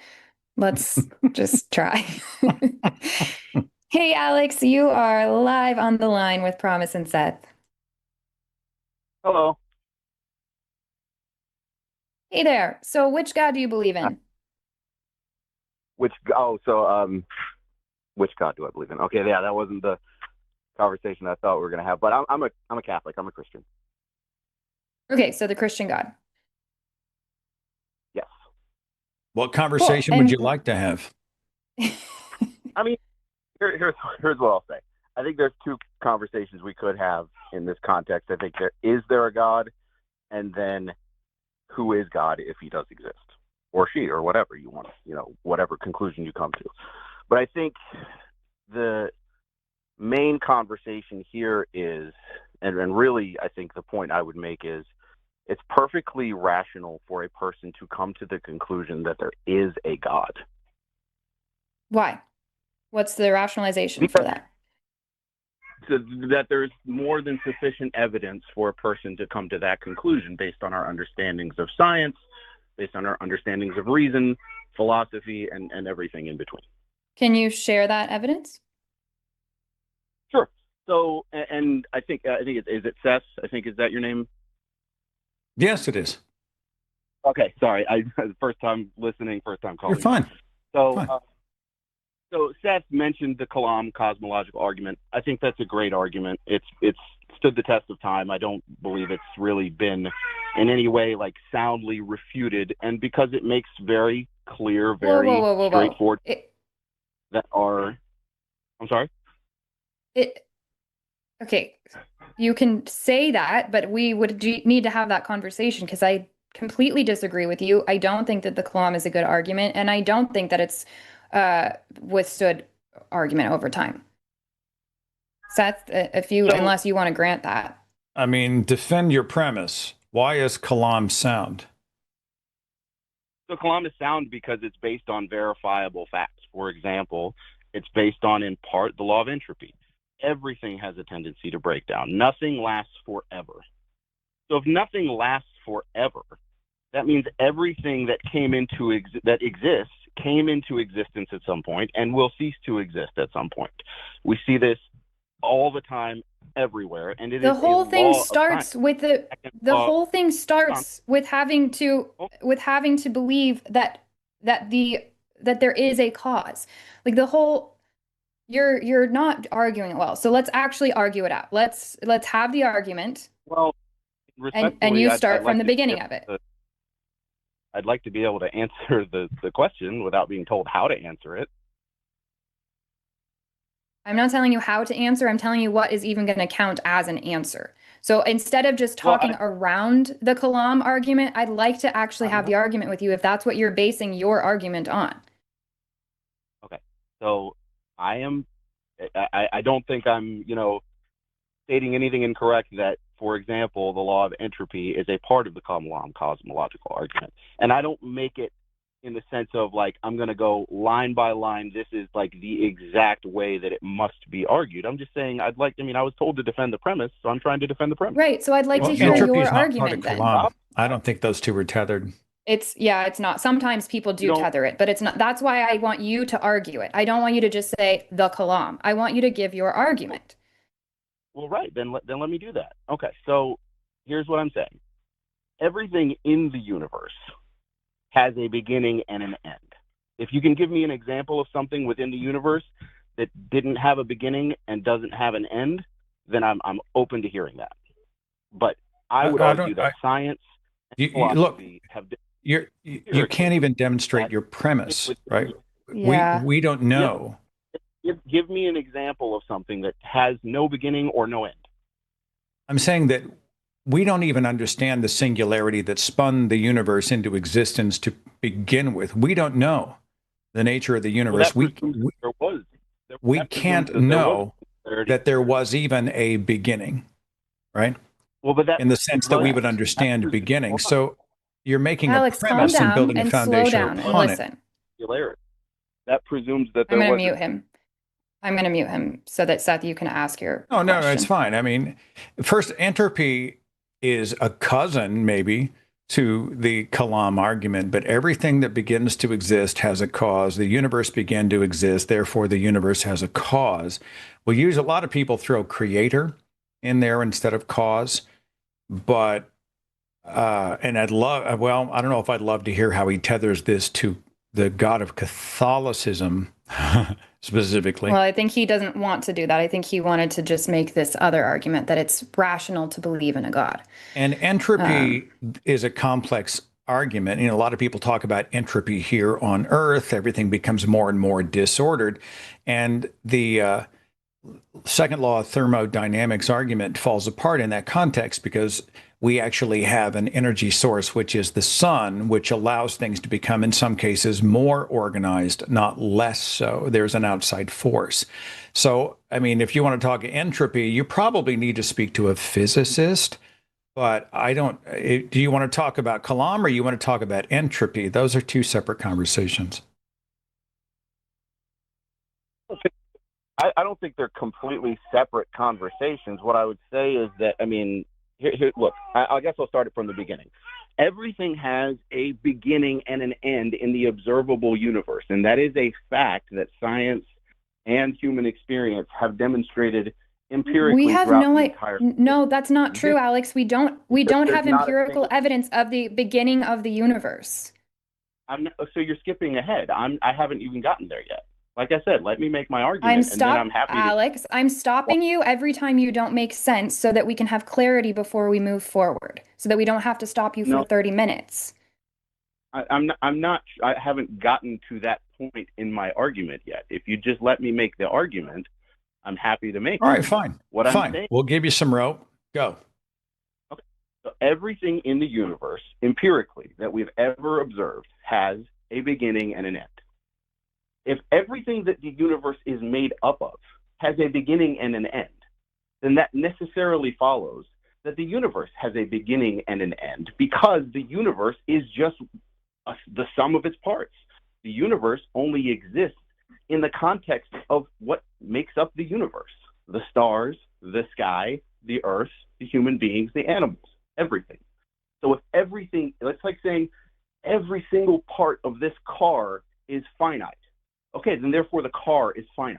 If the thing that is made up of all of its parts is made up of parts which universally are finite, then the thing itself is finite, right? So that means that the universe is finite. So if the universe is finite, that means, like everything in it, it had a beginning and it will have an end. So therefore, what was the beginning of the universe? I don't agree with what you've said so far. So you're trying to make an argument, and I don't agree with one of your premises. I don't agree that just because things within the universe that we've observed have beginnings and ends means anything about anything else. We simply do not know. You may not agree, but that's the whole point of having a discussion, right? I'm not making the argument. We do not know. We do not know, Alex. That part is true. We don't know. Okay, so I don't disagree with you that we don't know how the universe came into being based on science. Or if it did. That's not a scientific question. That's not. You can't recreate that, right? You can't recreate in an experiment nothing turning into something, because that would require there to be nothing, and you can't do that. It's not possible, because then you wouldn't even exist. How could you be there to conduct the experiment if nothing was there, right? So that actually feeds into the point. This isn't a scientific question. This is a philosophical question, right? Okay, so, you're right. It's Phil, bro. Good call, promise. Yeah, thank you. So you don't apply everything. You don't apply a beginning to your God. Then your God has no beginning. Is that correct? So if you're talking about the existence of God in the sense of how do I define? Hey, follow my voice. Follow my voice. Did your God have a beginning? No, God does not have a beginning. Ah, thank you for that. Because God doesn't the confines of the material universe. But that's not the conversation. That's a separate set of rules where your God gets exempt from all of the other claims that you're making. It's literally special pleading. No, I'm not making special pleading, and here's why. We have to define our terms. When I say the universe the creator or the being or force that created the universe must necessarily exist outside of the universe. I am solely making the claim that everything within the universe has a beginning and an end. That doesn't mean that there can't be anything outside of the universe, but the material world that we inhabit has a beginning and an end. That's the only point I'm making. That's literally special pleading. All right. So your God who created the universe, what if that God had a beginning? What if something else created that God? Then he, by definition, wouldn't be God. You don't know that. You don't know that. Why does a God have to be eternal? Why could a God not have a limited existence and still have godlike powers? Because then that would require an infinite regress of causes, which is not philosophically sound. Oh, you're so close. Because then you are so close, right? You are so close. And have an infinite in the material world. There's no such thing as infinity. If there is, please demonstrate it to me. How do you know it was even the God of Catholicism that spun everything into motion? You picked a specific God with a proper name. How do you even know that? Okay, we can pivot. So are you granting for the sake of argument? Obviously, I don't think you believe this.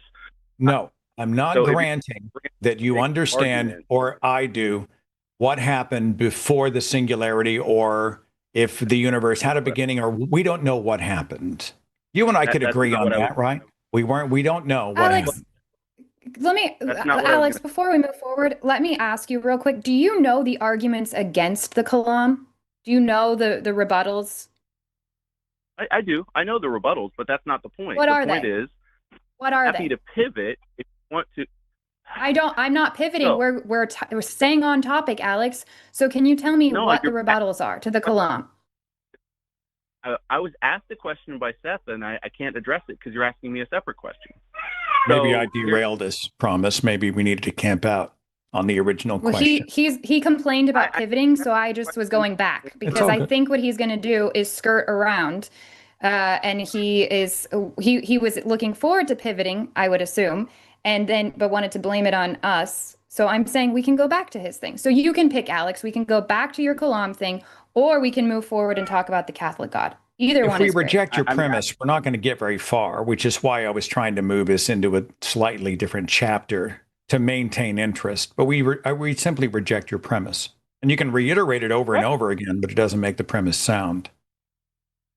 Sure, fair enough. I'm not arguing that you have to accept the premise. I'm saying that it is perfectly rational for a person to come to the conclusion that there is a God. That was the original point that I was going to make. And our response is that we don't think it's rational because we don't even agree with your premise. Okay, fine. And you don't have to. But what I'm saying is not every person who believes in God necessarily is an irrational person or has come to an irrational conclusion about this, because there are, and the Kalam isn't even the only argument. It's certainly not. There's the ontological argument all the way back to St. Anselm. I don't like the argument of a watch being shaken box. I don't like that one. But Alex, if we thought that was rational, then we would be theists. We don't think it's rational, therefore we're not theists. No, because that means there's no such thing as agnostic belief, because people who are agnostic believe that it's perfectly rational for a person to come to the conclusion that there is a God, and many agnostic people believe there probably is a God. But actually, that's not true either. This is rough. That's not agnosticism. Just because I'm interested real fast. So now you've tethered the creator God to the Bible-based religion of Catholicism. Just give me the primer on that, would you? Cliff's Notes. How'd you get there? So, like I said, sure. So, assuming that there is a God, then the question becomes, who is God? How do we have the capacity to even know who God is? So I believe that the Christian faith is correct, because I believe that the resurrection of Jesus Christ is sufficiently demonstrated through historical fact and evidence that it follows, based on any other measure, if we were to measure any other historical fact, or excuse me, if we were to measure the resurrection of Christ under the same microscope that we measure any other historical fact, we would come to the conclusion that it is most likely true. Did you hear the So, previous call?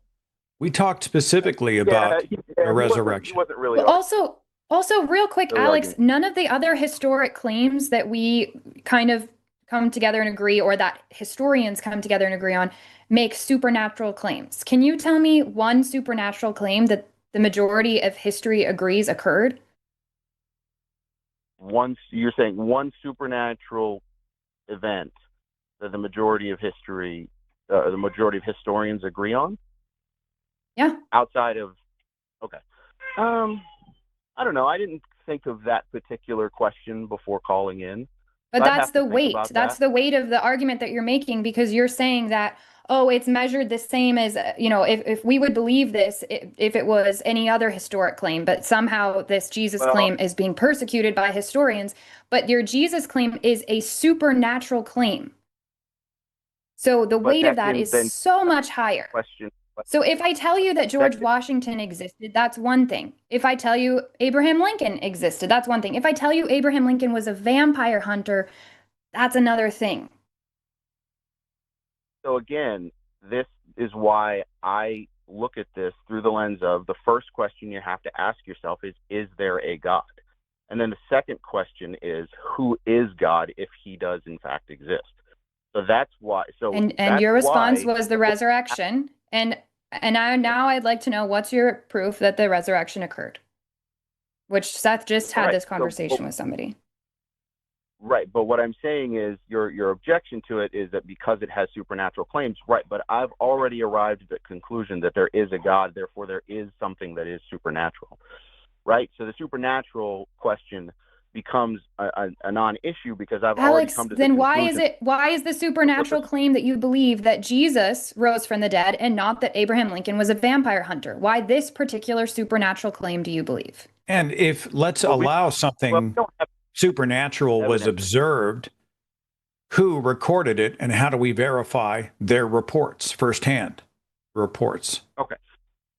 So we have, first of all, I think the vampire, Abraham Lincoln vampire thing is ridiculous because nobody's actually arguing that happened, and it's not something that any historical evidence demonstrates. But we do have historical evidence that Jesus Christ was a real person, that he preached what he preached, and that he rose from the dead. And here's the historical evidence for that. First of all, we have the letters of Paul. The first book of the New Testament, the first letter that we know of and can give a relatively accurate date on is Galatians, right? Because most people would say that the earliest date for the book of Galatians is probably about 47 to 48 AD, right? That's the scholarly consensus on the early date of the writing of Galatians. And in Galatians, Paul clearly makes the claim that Jesus Christ rose from the dead, right? All right, hang on. So a book written up to 2 decades after the alleged event took place, someone wrote it down, that's evidence. Just what? So, one book? One claim? No, not one. Not just one. That's just the first one I said. So, because there's more than that. But like I said, if we were to hold the belief in Jesus Christ rising to the dead to any other historical standard, we wouldn't dismiss it so easily. For example, Julius Caesar crossed the Rubicon and entered into Rome. Nobody disputes that is a historical fact. The first, because it's not a supernatural claim, Alex. It doesn't. The repercussions of it being true, or not, are not nearly the same as saying that a person claimed they were a god and then rose from the dead. So that requires a lot more evidence for us to believe it, and the belief has significantly further consequences. I'm not understanding how this isn't exactly groundbreaking scripture, is it? So what I'm saying is that the historical claim that Julius Caesar crossed the Rubicon and entered into Rome is only attested to by a historian who was not there, Marcus Lucanus, and who wrote it well after, and with like much more space between when Paul was writing his letters and when the actual, alleged event of Jesus Christ rising from the dead. There's much more space between Marcus Lucanus and Caesar than there is between Paul and Jesus, right? So the fact that Paul came a few decades after Jesus, less than 2 decades by some reckonings, isn't dispositive. And historically, hang on. shouldn't. Hang on. Now, if the boat had risen above the water, defied the laws of physics, and the person who was being carried in the boat had godlike powers with a destiny that affected billions of human beings with eternity in the balance, that's a much broader claim, and that's going to require a much higher standard of evidence. So the idea that, hey, dude rides boat is even in the same league with a Superman came to the planet, was crucified, rose again to save us from hell, and everyone should live their lives according to this specific holy book and doctrine. Those aren't in the same universes. Well, I think you're making special pleading now, but my point I think I'm done with you, Alex. What? I How is appreciate the that? call, but Yeah, we're not getting anywhere. Well, because you guys aren't letting me make the argument. You just keep interrupting What me every argument are time you disagree. making? Somebody witnessed it and wrote it down decades later. And by the way, a guy wrote in a boat, and it was chronicled by somebody else who wasn't there. It's not evidence. I didn't say Paul witnessed it. So that's the thing. You're not actually letting me make the argument.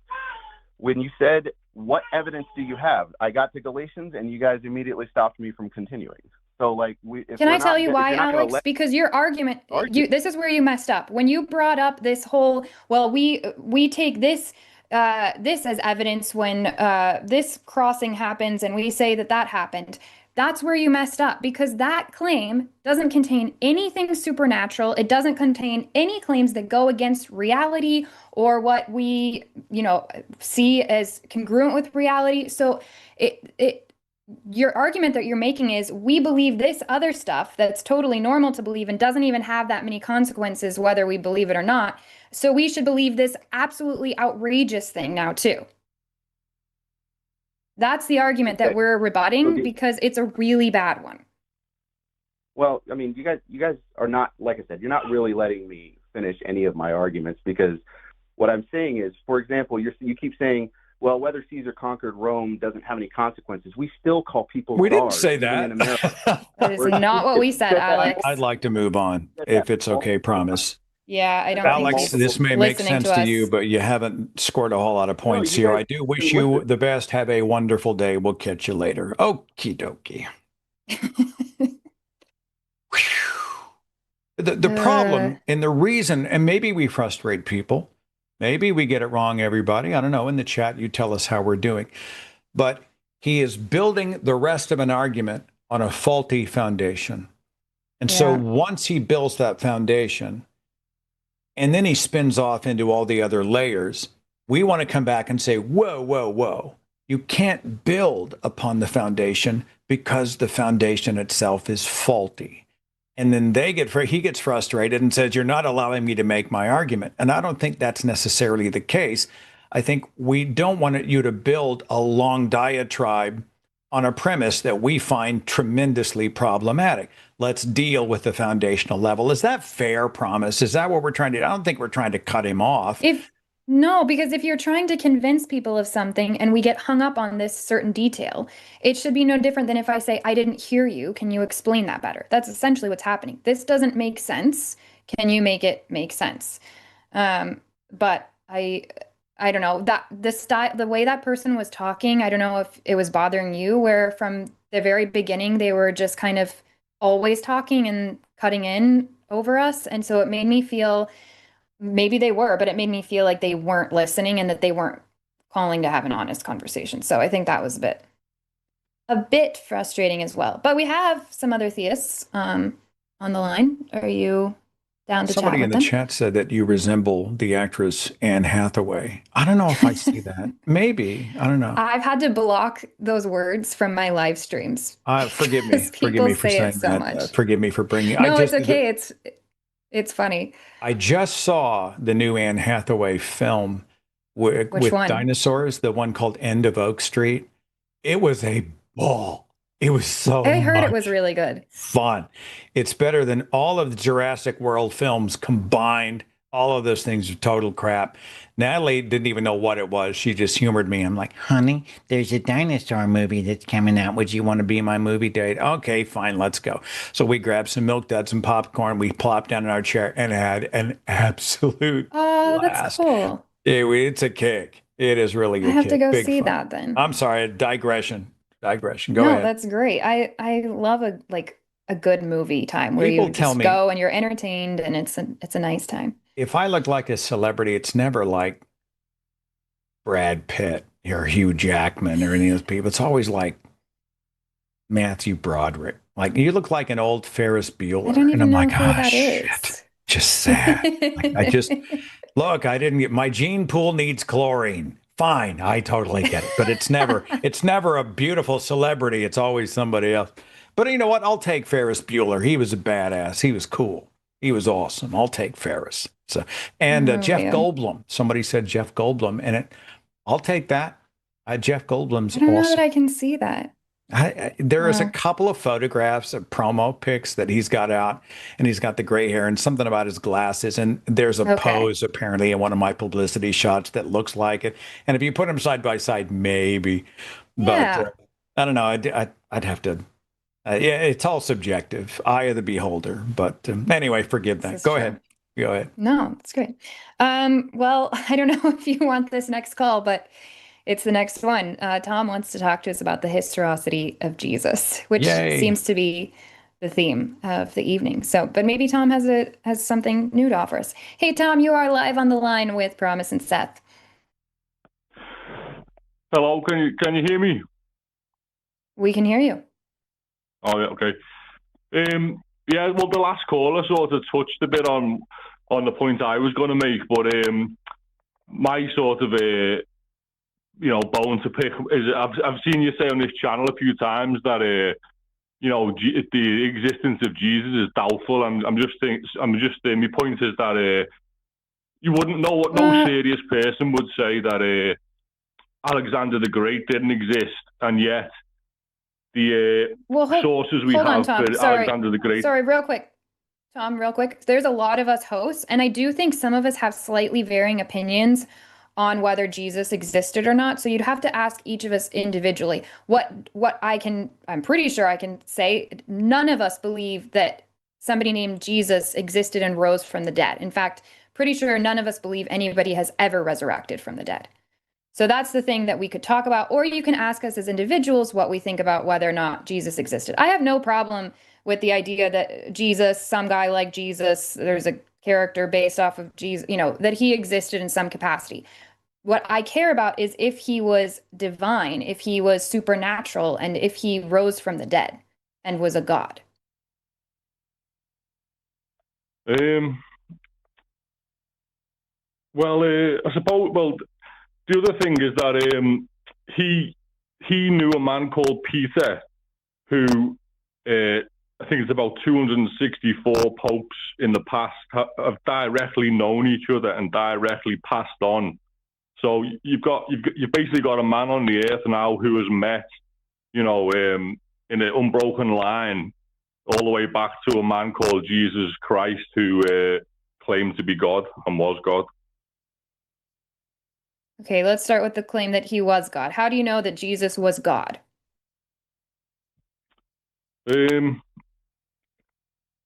Well, I suppose I'll just go back to the tradition that people have, before we had, technology, and people used, pass things down from word of mouth and through letters and, learn books and things like that.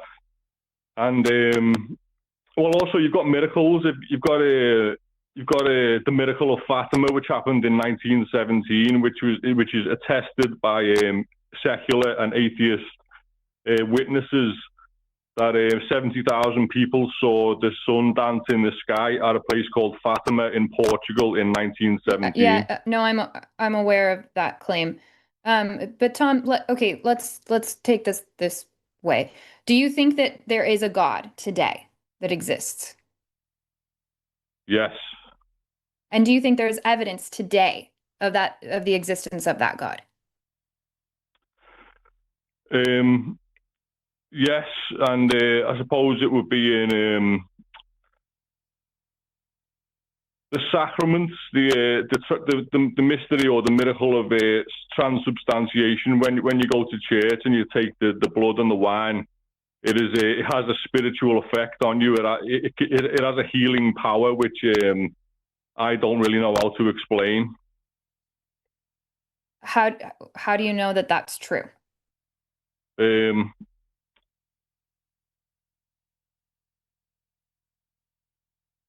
Well, I suppose ultimately it's belief or faith. But there was a miracle in Poland where the host bled. It had red on it, and the scientists examined it, and it was the tissue of a human heart in extreme pain and duress.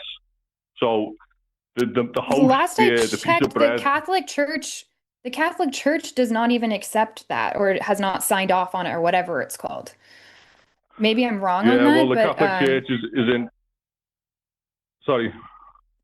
the Catholic Church is wrong about the Catholic Well, Church? the Catholic Church has gone seriously off the rails since something happened called the Vatican Council in 1962 to 5. And they done away with the sort of tradition that I'm talking about.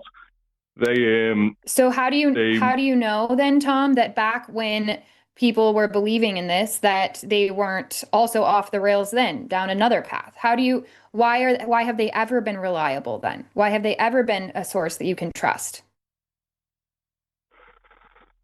Well, I suppose because it stood the test of time, and also because of beauty and things that are a bit more intangible, like a painting by Michelangelo, or a beautiful cathedral, or things that are a bit more ethereal than impersonal data on a spreadsheet. Things that affect the soul. And I suppose you could say, well, how do we know there's such thing as a soul? But and then you can go the other way, and you can the presence of evil, because there's not just beauty and goodness in life. There's also, you can make decisions in your life which put you into a place that even the psychologist would have to use religious language to describe, which is hell, basically. You can get into situations in your life that are so bad that you basically need religious language to explain them. Okay, I'm going to stop you there. First of all, that's false. I'm going to go all the way back to transubstantiation. Did you know that there was a group of people? Now, what's funny is they were kind of a wacky group anyway. I believe they were reptilians or whatever they call them. And but they actually did some kind of test on whether or not the wine and the crackers that were in, or the bread that was eaten during Catholic communion, magically transformed in the gullet into the blood and flesh of Jesus Christ. Did they become something? Did some miracle take place? And they came out saying, no, our evidence shows that it was always just wine and bread. That's it. So when you say that the miracle of transubstantiation, my question to you would be one that we've been asking to other callers for almost 2 hours. What is your evidence that the wine and bread turned into blood and flesh? I don't know how to answer. I might say something heretical, because I don't actually know whether it stays wine, and whether it happens in a mystical way, or whether it happens, it actually turns into coagulated blood. I don't know. Doesn't even have to be coagulated to impress me. What would it mean if it was mystically true? Well, it's that you're partaking in heaven's life. You're partaking you're partaking in a new form of life that is against the flesh, and you're no longer subjugated by your body and by your urges and by your evil, basically, and you're born again. I don't really like the word born again, but it is in the Gospels that you're born again, and you try to lead a life that's in conformity with God's will. Okay, hang on. So there is no transubstantiation, and it stays wine and bread all the way into my digestive tract. What mystical thing would I experience in that moment?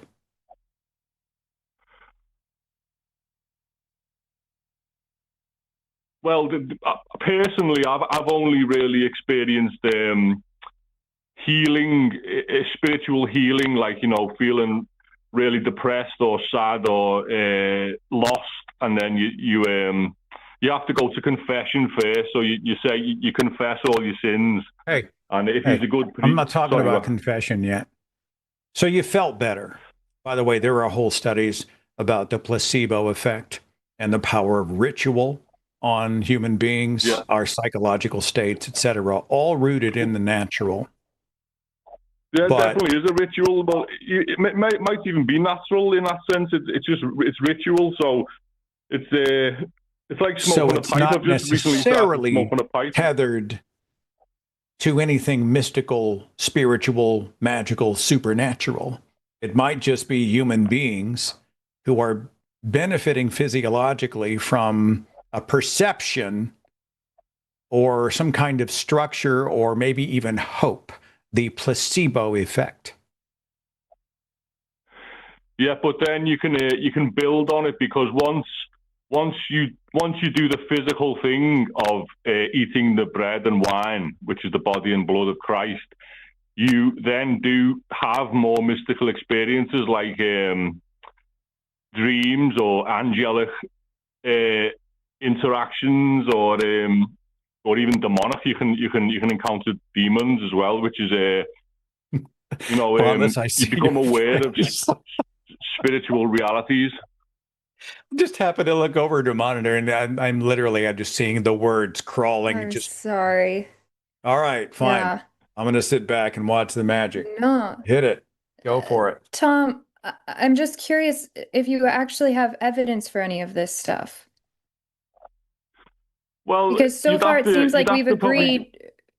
It seems like we've agreed that there could be a natural explanation for everything you've brought up so far. Yeah, but there's a parable in there's a scene in the Gospels where Jesus heals a man, and he spits on the floor and makes a little mud pie, and he puts it on his ears, I think, and then he cures him from blindness. Yeah. Yeah, he puts it on his eyes. Just so you know, my background, I was a Christian for over 20 years. I read the Bible every day of my life. I actually went to the place where they think that happened, and the pools of Bethesda and all of that, where Jesus was in Israel. So you went to the place where Jesus went like and healed blindness. So they say. Amazing. Yeah. Amazing. Anyway, the sorry, point of him Tom, healing blindness. Continue. Yeah, sorry. The point of that little scene is that the supernatural has happened. It's entered the cosmos. There's no longer anything neutral. There's no such thing as a neutral action anymore. It's either for God or for Lucifer. Tom, how do you know that that's the point of that story?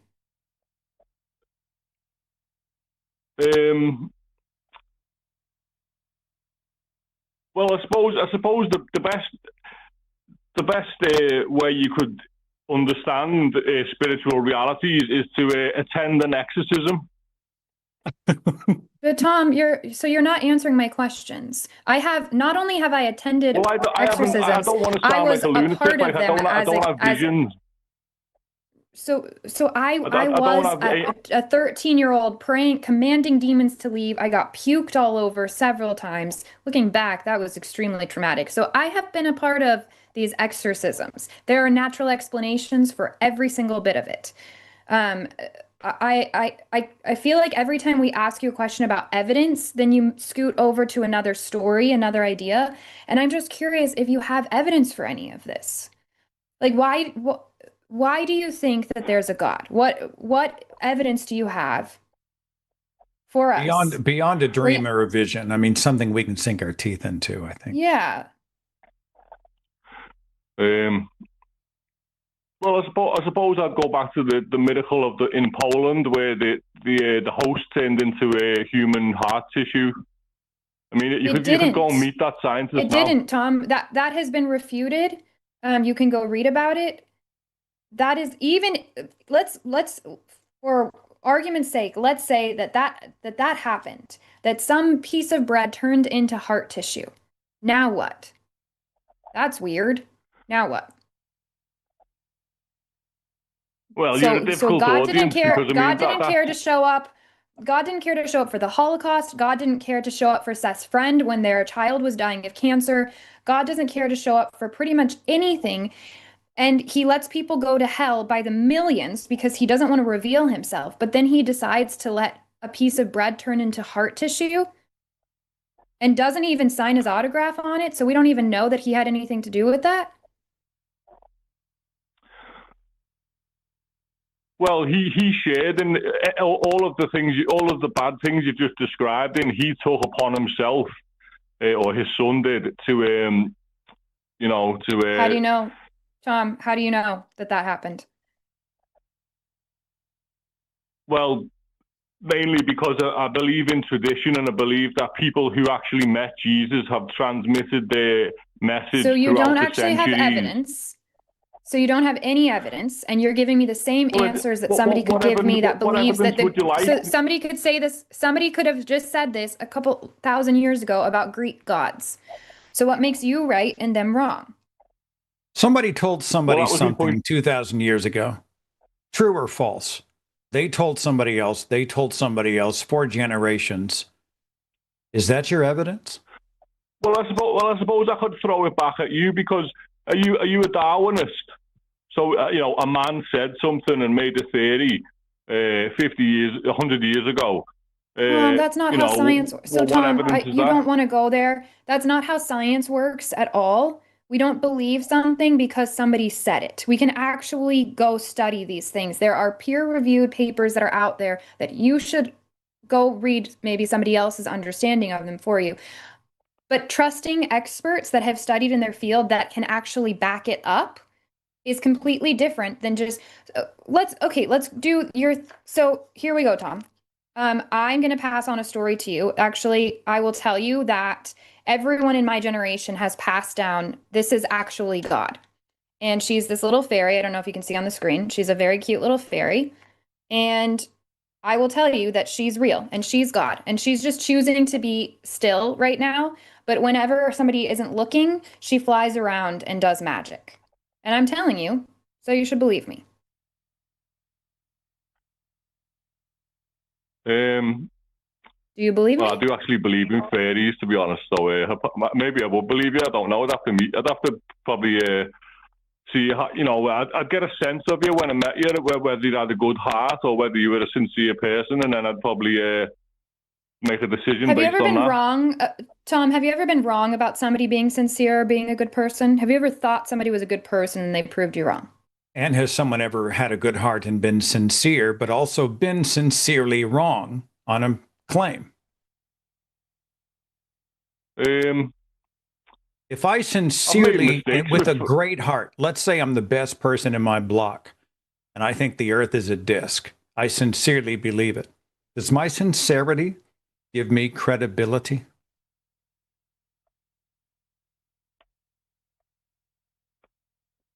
Well, yeah, it does. Yeah, I think you wouldn't be sincere unless you had the truth. That's not untrue. People sincerely hold on to bad ideas, make false claims all the time, sometimes for the noblest of reasons, but they're tethered to bad ideas. Their sincerity. I'm sorry, forgive me, Thomas. No, it's okay. Just to back what you're saying, there's a woman that sincerely believed God was telling her to kill her own children. She sincerely believed it to the point that she did it. Do you think that God told that woman to kill her children? No, it was obviously demonic. If there's spilling of innocent blood, it'll be demonic. Okay, next question. I If sincerely somebody, believe that if somebody sincerely believes, they sincerely believe that whatever money is in a bank, they have rights to, because it should be everybody's money. We should all share everything. And they walk into that bank and they take it. Now they're going to jail for it. Is that fair? Because they sincerely believed that it's their money. So does that mean that it's their money if they sincerely believed it? Yeah, but there's a reality outside of our own experience, which is Tom, true. can you So answer that it had, question? Tom, can you yeah, answer that question? If no, that person sincerely believes that that's their money, does it make it their money? no. So sincerity of belief is not actually indicative of truth, right? Yes, that's correct. Yeah, you're right. Yeah, sorry, you're right. Yeah, you are right about that. Okay. But it's an intangible thing. It's not as easy to say. No, it's not intangible. You would only have sincerity if what you were saying was true. That's what sin That is. is not true. Sin is to miss That's the not mark. true. Somebody can say something sincerely and be very wrong. I know people Yeah, who well, sincerely then they're believe that deluded. vaccines cause autism. They are not just wrong, but destructively wrong, but they are convinced sincerely that that information is true. They're sincere. Yeah, well, I'm not a scientist, but I bet there's probably scientists who present cases that vaccines have done harm at some point. I mean, it's only I'm going to come back to all Darwinism. science is I'm experiment. not a fan of that word. We're not Darwinists. We don't wake up in the morning and attempt to defend Darwin. Darwin was a naturalist who was able to present some groundbreaking observations about the natural world. Now, those observations, not all turned out to be true, but so many of them did, and it revolutionized how we approach our natural world. That has been an exploration rooted in testing, retesting, dissecting everything around us to find out how things operate, how we are all related. We're not dogmatic about Darwin.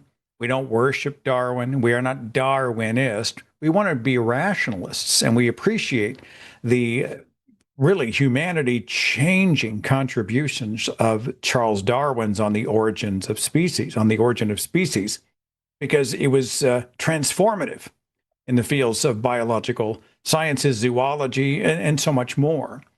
So I just resist the word Darwinism. I don't think that's a helpful term.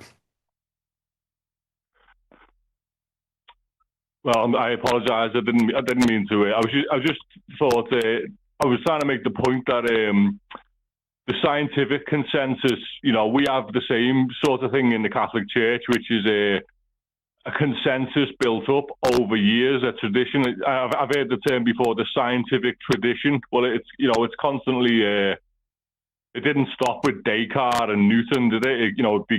It goes on, and it's the What's same thing with the Catholic tradition? Church. I mean, I've heard of the scientific method. Well, the scientific tradition is I think it began with the Enlightenment, and firstly began in well, actually, it could take a while to explain. It began with Protestantism, because Protestantism attacked the worldview of Catholicism, which is what I'm talking about, angels and demons and praying to saints and all that. And Protestantism got away from that, which splintered off in the human mind the ability to have materialism. There's no such thing as materialism until the worldview of Christendom was attacked. Hold on. Right. So people everyone before 15, 17 science is a believed way in God of better understanding our world, right? Science is, science is not like the Catholic Church, which is built on claims which defy what science has taught us about the world, right? Supernatural superstitions, stories beyond belief, mythology. I don't know how these two are being tied or tethered together. That doesn't work for me, right? So science is adjusting. It is changing. It is improving, course correcting where it needs to. But science it's not a dogma. It's not a holy book. It's not a church. It's a process by which we better understand our world. Well, good science, yeah, there's nothing. Science just means to know. I think I'm right in saying scientia in Latin just means to know. So it's just knowledge. It's a form of knowledge. But what I think science has come to mean in the modern age is that it is sort of linked up with opposition to God. Science does not need knowledge. Science doesn't need knowledge. Science does What do you not mean it is not defined as knowledge. When we talk about knowledge, we have a term for it. What does the term scientia is mean knowledge. in Latin? I did some basic Latin at school. What does science mean from the Latin? Well, I don't speak Latin. Promise, do you speak Latin? I don't. Sorry. Well, there's knowledge. You need to know what science means, what it actually means. Tom, science, no, you need to know how science works. Science is a method that we use to learn more about the world around us. And let's say that it meant something, I don't know, thousands of years ago. Language being fluid and tools for how we communicate to each other. What would the definition of science be today?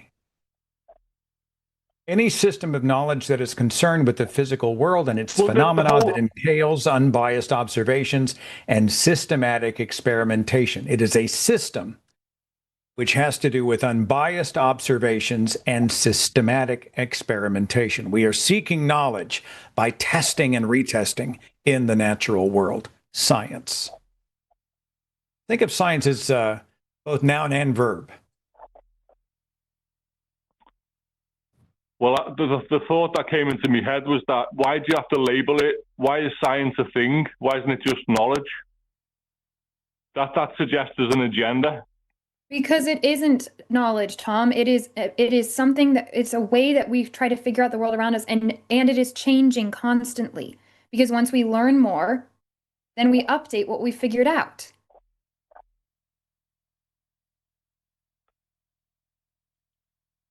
If the Catholic Church was based in science, and if it was based on reality, then it wouldn't be separate from science.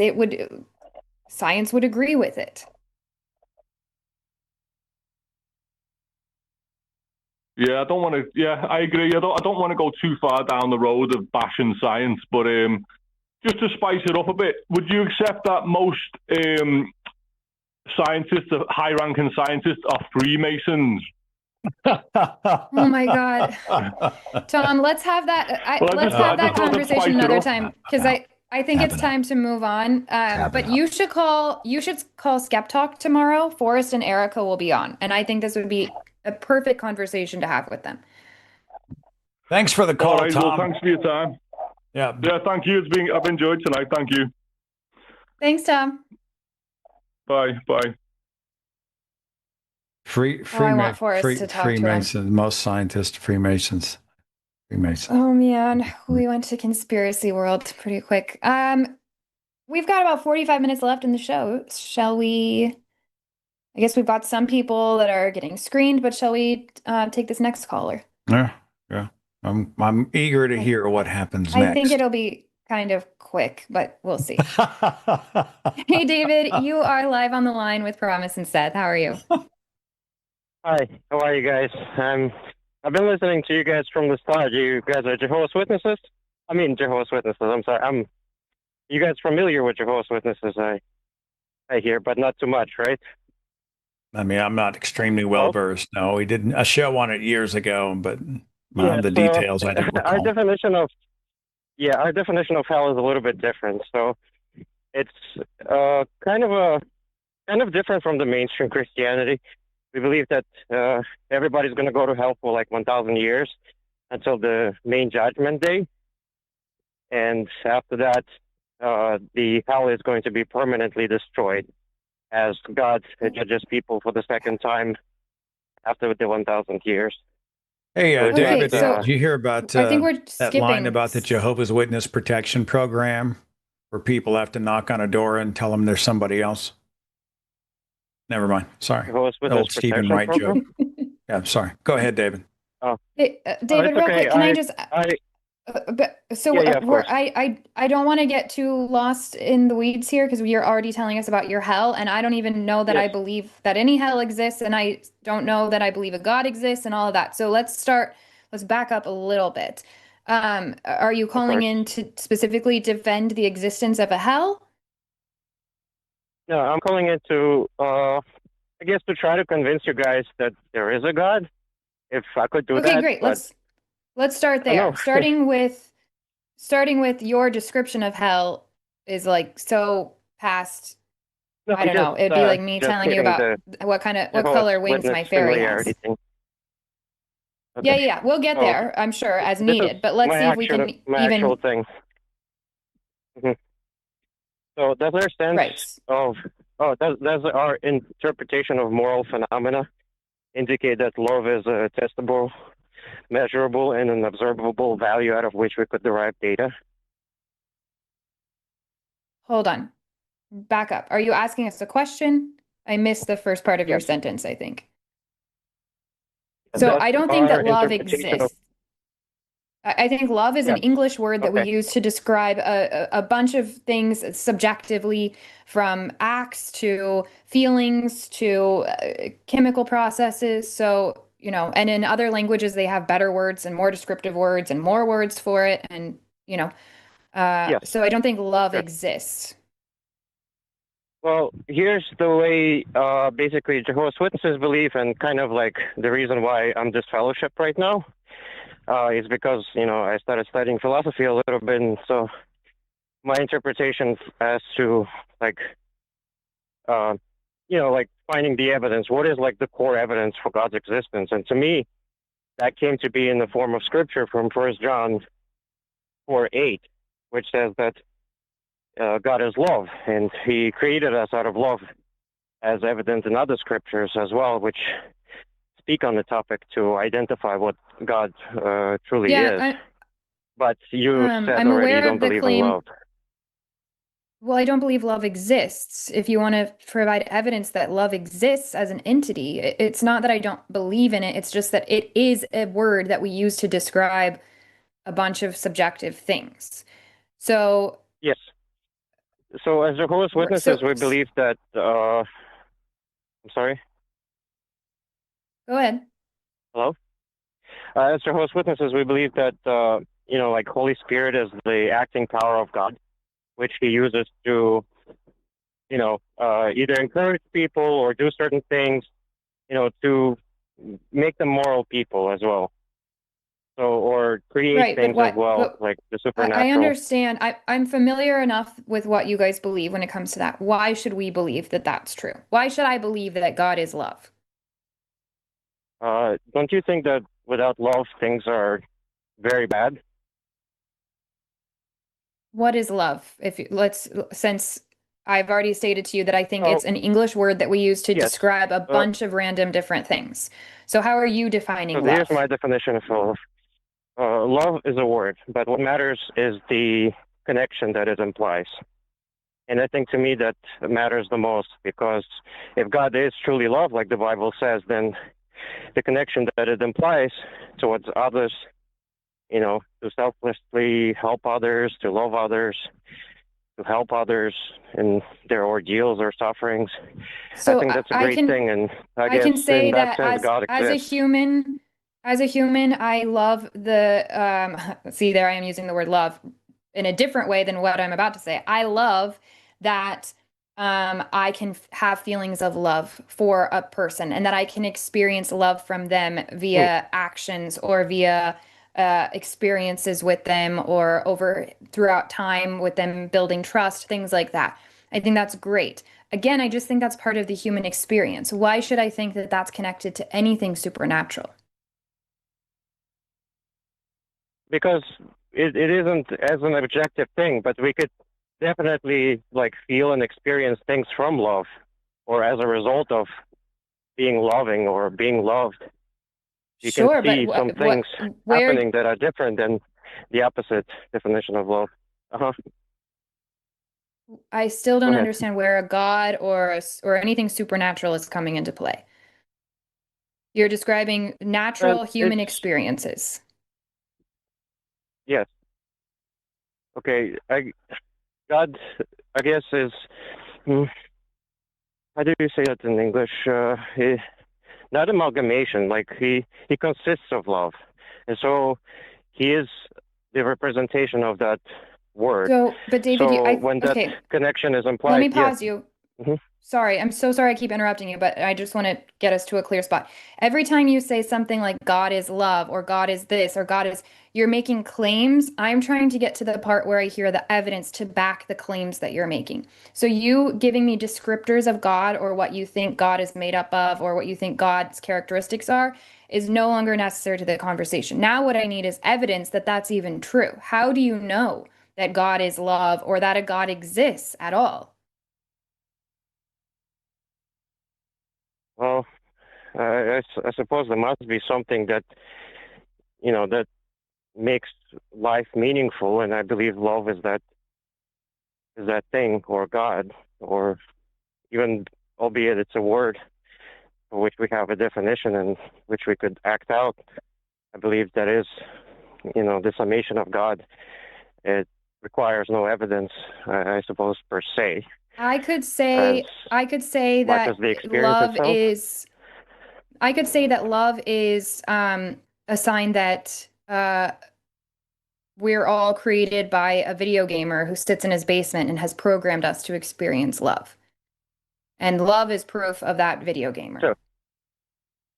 So Yes. I'm trying to get to the part where how do you know that this is attached to a God? Wouldn't it have to be though? Because love is good though, isn't it? Why isn't love just a natural thing? It's your subjective opinion that love is good because it provides you positive experiences. I know some people who think that love sucks, Mm. depending on who you ask and what they're The going way through they and what feel it. they're experiencing. Yeah. So again, everything you're describing is just to me completely explained by the natural. So I don't understand how a God is coming in here. It feels like you've been told God is love, and you've just kind of kept that as your argument, but that's not an argument, that's a claim. I don't know, Seth, maybe you can help here because I feel like I'm No, hitting a It, wall. yeah. Maybe I I am think wrong. something good doesn't require a God, doesn't require anything spiritual or supernatural. I'm reminded of the words of the great lyricist H. Lewis. The power of love is a curious thing. Makes one man weep, makes another man sing. Change a hawk to a little Mm. white dove, more than a feeling. That's the power of love. That's what I'm reminded of. Profound words. I myself think love, let's call it a feeling, let's call it an expression, but why could it not exist in the natural world? No, I believe that it came into the natural world from God after He Yeah, created us. okay, He created us but out of love so I that we could think share. I think the Mhm. question we're asking is how can you demonstrate or prove that claim to us? Yeah, I suppose I find that a little bit difficult. I thought that love would be sufficient evidence. Well, I suppose love can be a you're making. wonderful thing, right? Why would we need a deity Of for course. that?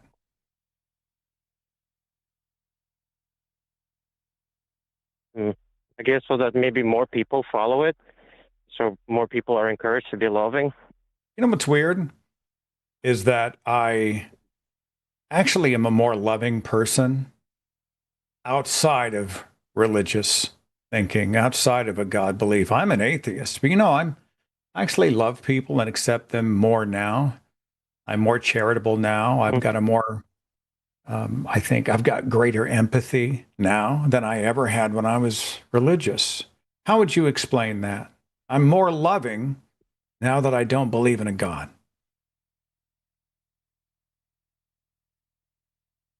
Hey, but how do I know that you are as loving as you claim to be?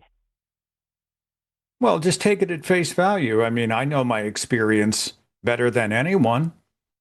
I know what my mindset was then. I remember how judgmental I was. I remember how I harbored bigotries and hatreds, even if I didn't realize I was doing it. I knew how charitable I was. I knew how I approached others in this incredibly diverse world. And I know how I do those things today. And I'm just telling you, that's where I'm at. I'm more loving today. I'm happier today. I'm more filled with purpose today. I'm more comfortable in my own skin today. All these things are good, right? Good. And they don't require God. Does that make sense? No, I understand what you mean. Yes. These things, I get it. I recently read Nietzsche, the way he expressed that interpretation of moral phenomena. There's no there's no morality, but there's only interpretation of moral phenomena. So that thing kind of spoke to me, and that's kind of like amongst the reasons why I got kicked out is I proposed evolution as a plausible. You're quoting Nietzsche in a JW. Yeah, I'm all over the place in a right now meeting because that might be I'm a little problematic. bit. Yeah. I'm Look, sorry. all we're saying is that many of the things that people like to attach to a religious belief, many of the even supposed transcendent feelings that we often struggle to express in language, the things that fill us up, the things that devastate us, the things that resonate, that rattle our bones, that fill our hearts, etc. They're often so profound that we assign something beyond, extra natural to them, gods and monsters, right? Yahweh and Lucifer, etc. And all Promise and I are saying is that we have experienced all of those things. We've experienced the best part of being alive, God-free. No God's required. And those are our valid experiences. Yeah, I suppose people were as loving before I became a Jehovah's Witness. I did see the love from my parents and stuff, and they weren't Jehovah's Witnesses either.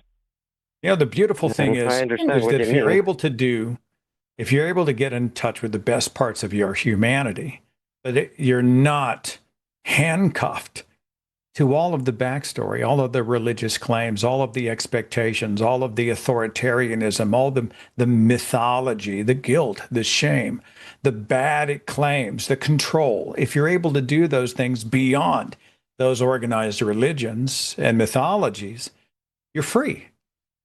I mean, Gail Jordan at Recovering from Religion says it this way: on this side of the fence, there's more light, there's more air, there's more space. We've experienced that, and it would be cool if you could experience that as well. David, would you humor me and let me ask you a hypothetical real quick?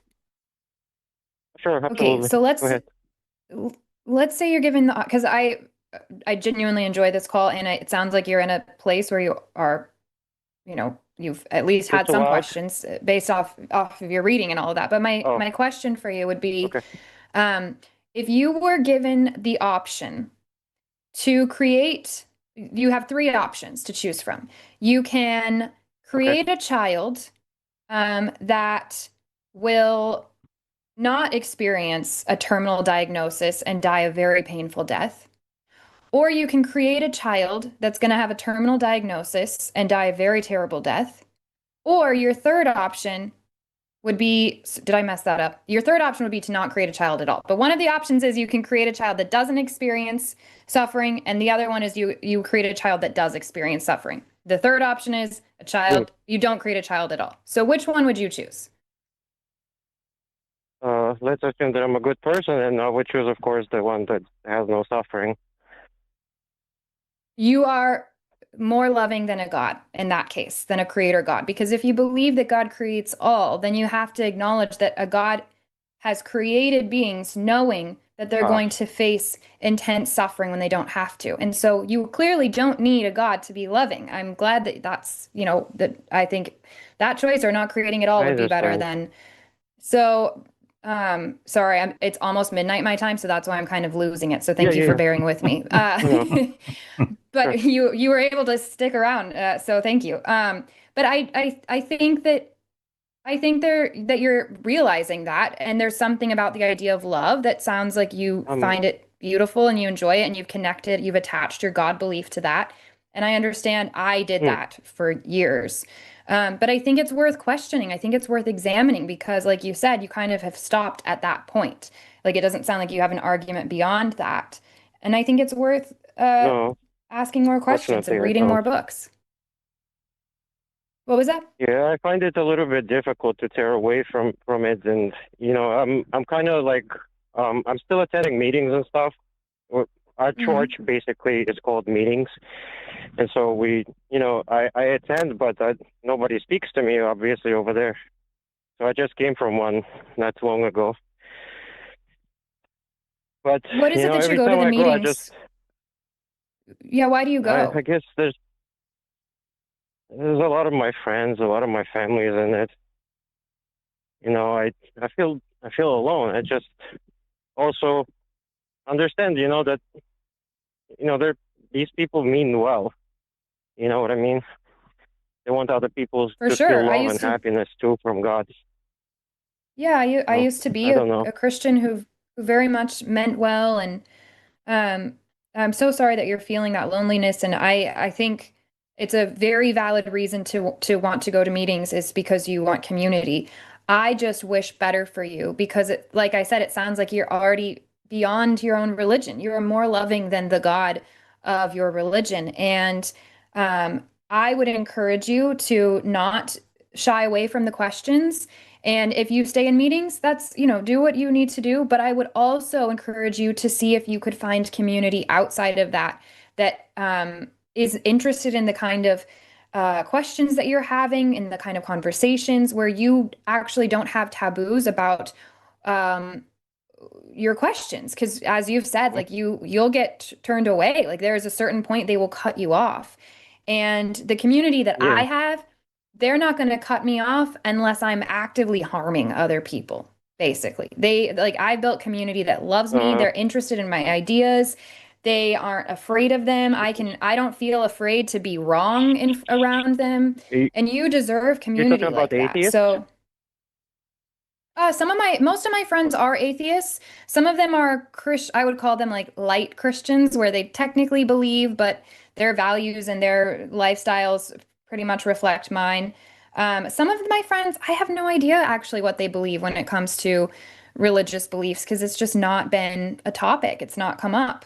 Um, but Okay. what's important is that I would say they're not dogmatic. The people that I have in my immediate circle they're not dogmatic. They tend to be skeptical and they're humanists. Mm, So if I were you, yeah. I hate to be cliche, but I would check out recoveringfromreligion.org. They're not going to try to deconvert you or tell you not to go to meetings or anything like that. They're just going to offer support in Okay. any ways that they can when it comes to maybe some of the questions you have, maybe some of the loneliness you're feeling. And I think that could be a You really know, cool resource for you.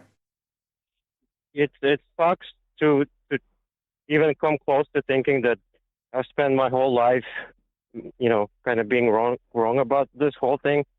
I kind of like try to push it away whenever I get that feeling, but it freaking sucks because sometimes, you guys, pose legit arguments that I tend to agree with, but it's like, I don't know. It just feels like I'm doing something wrong sometimes too. Like I shouldn't be, because we're taught not to like call you guys because you guys are considered Yeah. apostates and stuff. Oh, I remember I don't being know. taught that, and I remember feeling exactly like you. I was very scared. I don't know if this thought process will help you, but this is because I was like you, I was afraid to even talk to an atheist. I remember seeing some stuff come up. I think it was like some stuff from Seth's Facebook page and whatever. This is about 10 years ago. I would see stuff come up, maybe Arn Raw, who knows? And I would hear these arguments, and they were really harsh and really intense critiques of God. And yet I was like, oh, I can't argue against that. And so I was really scared. Mm, But then I reached a point where I had this thought that if the God that I've been believing in actually knows all and actually loves me, then this God is going to know that I'm being honest and earnest in my questions and in my doubt and in my seeking. And Huh. also, if I care about what's true more than anything else, a God should not be threatened by truth. And I should be able to pursue that in whatever way makes sense to me. And so if pursuing truth looks like doubt and looks like questioning things, then a God should not be threatened by that. Maybe people are, maybe church leaders are because they want to have power or they want to, keep the status quo, or they're afraid because they've had questions, they've had to stuff, and they just want me to do that as well. But a God shouldn't be threatened by my questions, and truth most certainly shouldn't. It almost sounds like you're describing religious cessation, just like from cigarettes. Just like what? Just religious cessation, like you're trying to quit smoking. You're Sure. trying to like find an easier way to not go cold turkey, I guess. Sure. Yeah, that was what I was doing basically. I was trying to soften the blow for myself and make it so that I could ask my questions, but it worked. And I asked my questions, and then I felt free to acknowledge the doubts that I had. The fear did go away. But if you are struggling with that fear that you're doing something wrong, I really recommend recovering from religion. They'll have great conversations with you, and truth shouldn't be afraid of conversations or more information or talking to other humans. I do. I have a little bit of a dilemma too, because I'm not going to be able to talk to my old friends who are still Jehovah's Witnesses. You know what I mean? It's like I'm completely tearing off people that were good in my life, but they just won't talk to me, even though I'm not doing anything bad. Yeah, well, and that's something that's also why I recommend this organization I'm telling you about, because they're good at navigating stuff like that and helping you, like, not to encourage or discourage anything, but helping you feel empowered to do what you need to do and what you want to do. I would just say that it's not fun having friends that's not real friendship. I had friends like that, and I no longer have them because I'm an evil apostate and I don't believe anymore. And so they won't talk to me. And it was devastating, and it's not like that wasn't a loss, but I would do it all over again if it meant gaining the community and the people that I have in my life now, and if it meant that I got to actually be myself, because carrying the weight of shutting myself down and basically turning half my brain off just to keep friendship with you're right, well-meaning people that are enjoyable, all of that, but they are lost to dogma. And I wanted to be honest. I had to be honest. And if my friends couldn't accept me at my honest self and my questioning, that wasn't going to be a lifelong friendship anyways, because we can't live our lives based off of keeping other people comfortable. No, but I also think it's also a bad thing to tear away your friends just like that, especially if you spend your whole life with them. I mean, it can be, I totally but understand what you're saying. I think you're jumping. I think you're looking at, I get it. I was doing this too. I think you're looking far, like a little further ahead than you need to right now. I would do one step at a time. Okay. And I think you also might be surprised that some of it goes better than you think. That's what happened with me. Some things got worse that I didn't think about, and some things got way better. And so I think that's why I had to pick a value, and my value was truth and being honest. And that's worked out really well for me. I wouldn't trade that. Having integrity is so important to me. And so I think if you just start with the little steps, figure out where you're at, and then you don't have to decide right now if you're going to tell other people. You don't have to decide if you're going to stop going to meetings. You don't have to decide anything else. Just first start with the figuring out if you're even comfortable with the questions you have, and go from there. But check them out. And if you want to email me, it's evewasframed.contact@gmail.com, and I would love to send you my book. I might be a little bit hesitant to do that. I might have That's okay. Look it up online. I want to do it in secrecy because, my family still is, witnesses. So that's totally fine. I just want you to have I want you to have my email address. You can choose to email it or not. And I can work with you on how to get you the book or a digital copy or audiobook or something like that. The audiobook isn't out yet. Everybody calm down. But I will just know that that's something I'm offering as well, because I think there's a couple of chapters in there specifically that could be interesting to you. Well, I appreciate that. Thank you for guys, being cordial and as much as possible. You try to understand what I was trying to say. I was a little nervous, but yeah, I'll have to look into it. And for me, it's a little bit of a strange journey right now. So I really appreciate it, guys. Of course. Thanks so much, David. Thank Check out recoveringfromreligion.org before you do it. That's what I would start with. Recovering from. Yep. Thanks, David. Have a good one. Take care, guys. It's interesting. Baked into fundamentalist high control cultures are those types of consequences, right?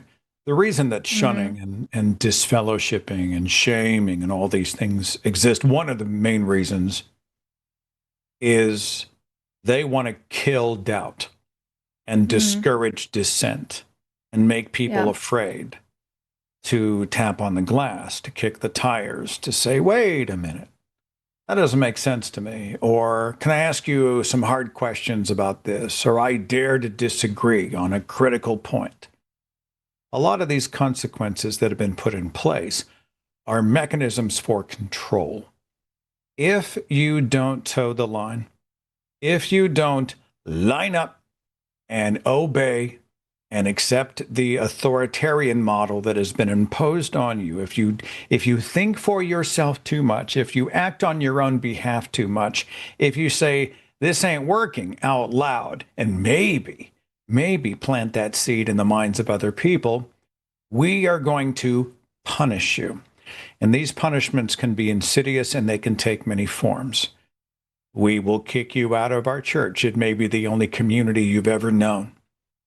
We will bring you in front of the congregation and we will call you out. I've seen this done. It's called church discipline.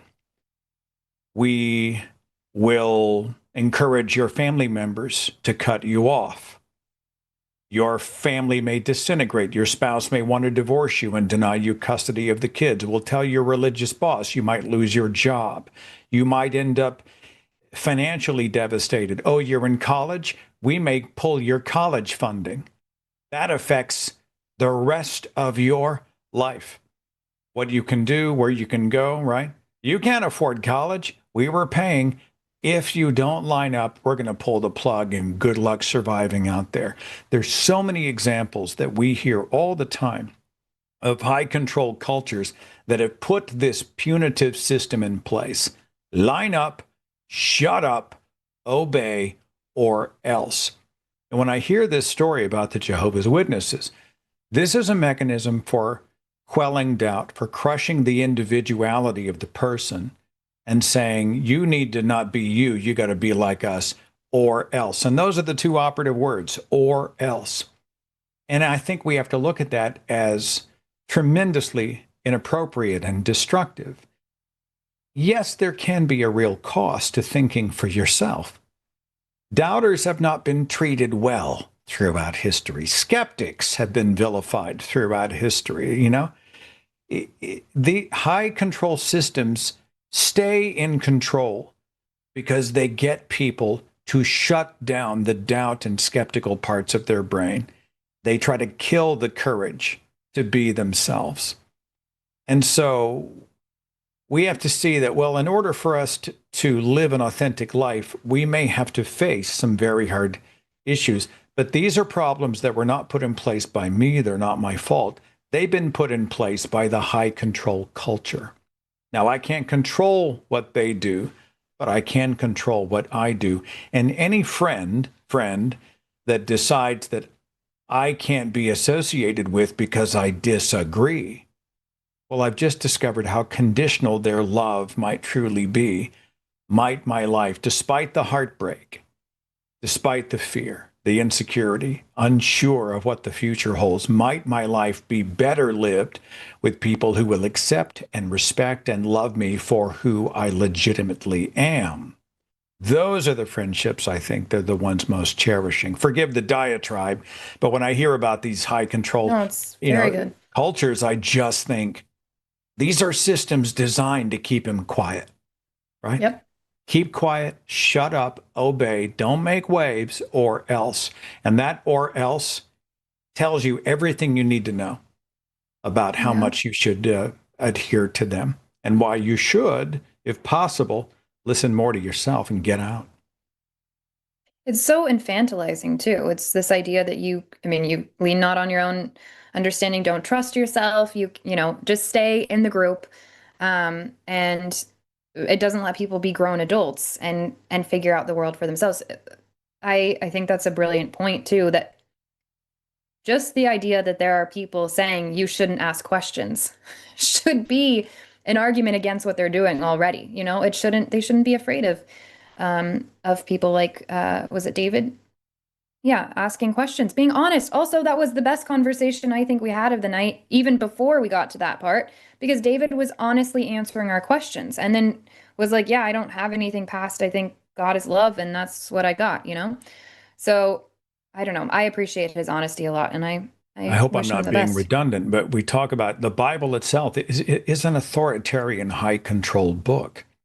And doubters in the Bible are not treated well. They're not spoken about well, and they're not treated well, including doubting Thomas. Right? The one who doubts is like a wave of the sea blown and tossed by the wind. That person should not expect to receive anything from the Lord. But I think doubt is an amazing mechanism for navigating our world. It's how we separate the false from the true. It's how we do science. So embrace doubt. Doubt can be a way of protecting yourself. And, it's very useful. It helps keep us alive, So turn these religious ideas of doubt on its ear, because they got it all wrong. Shall we try to get at least this one last caller in? Maybe we can get to both, but we'll start with Eric.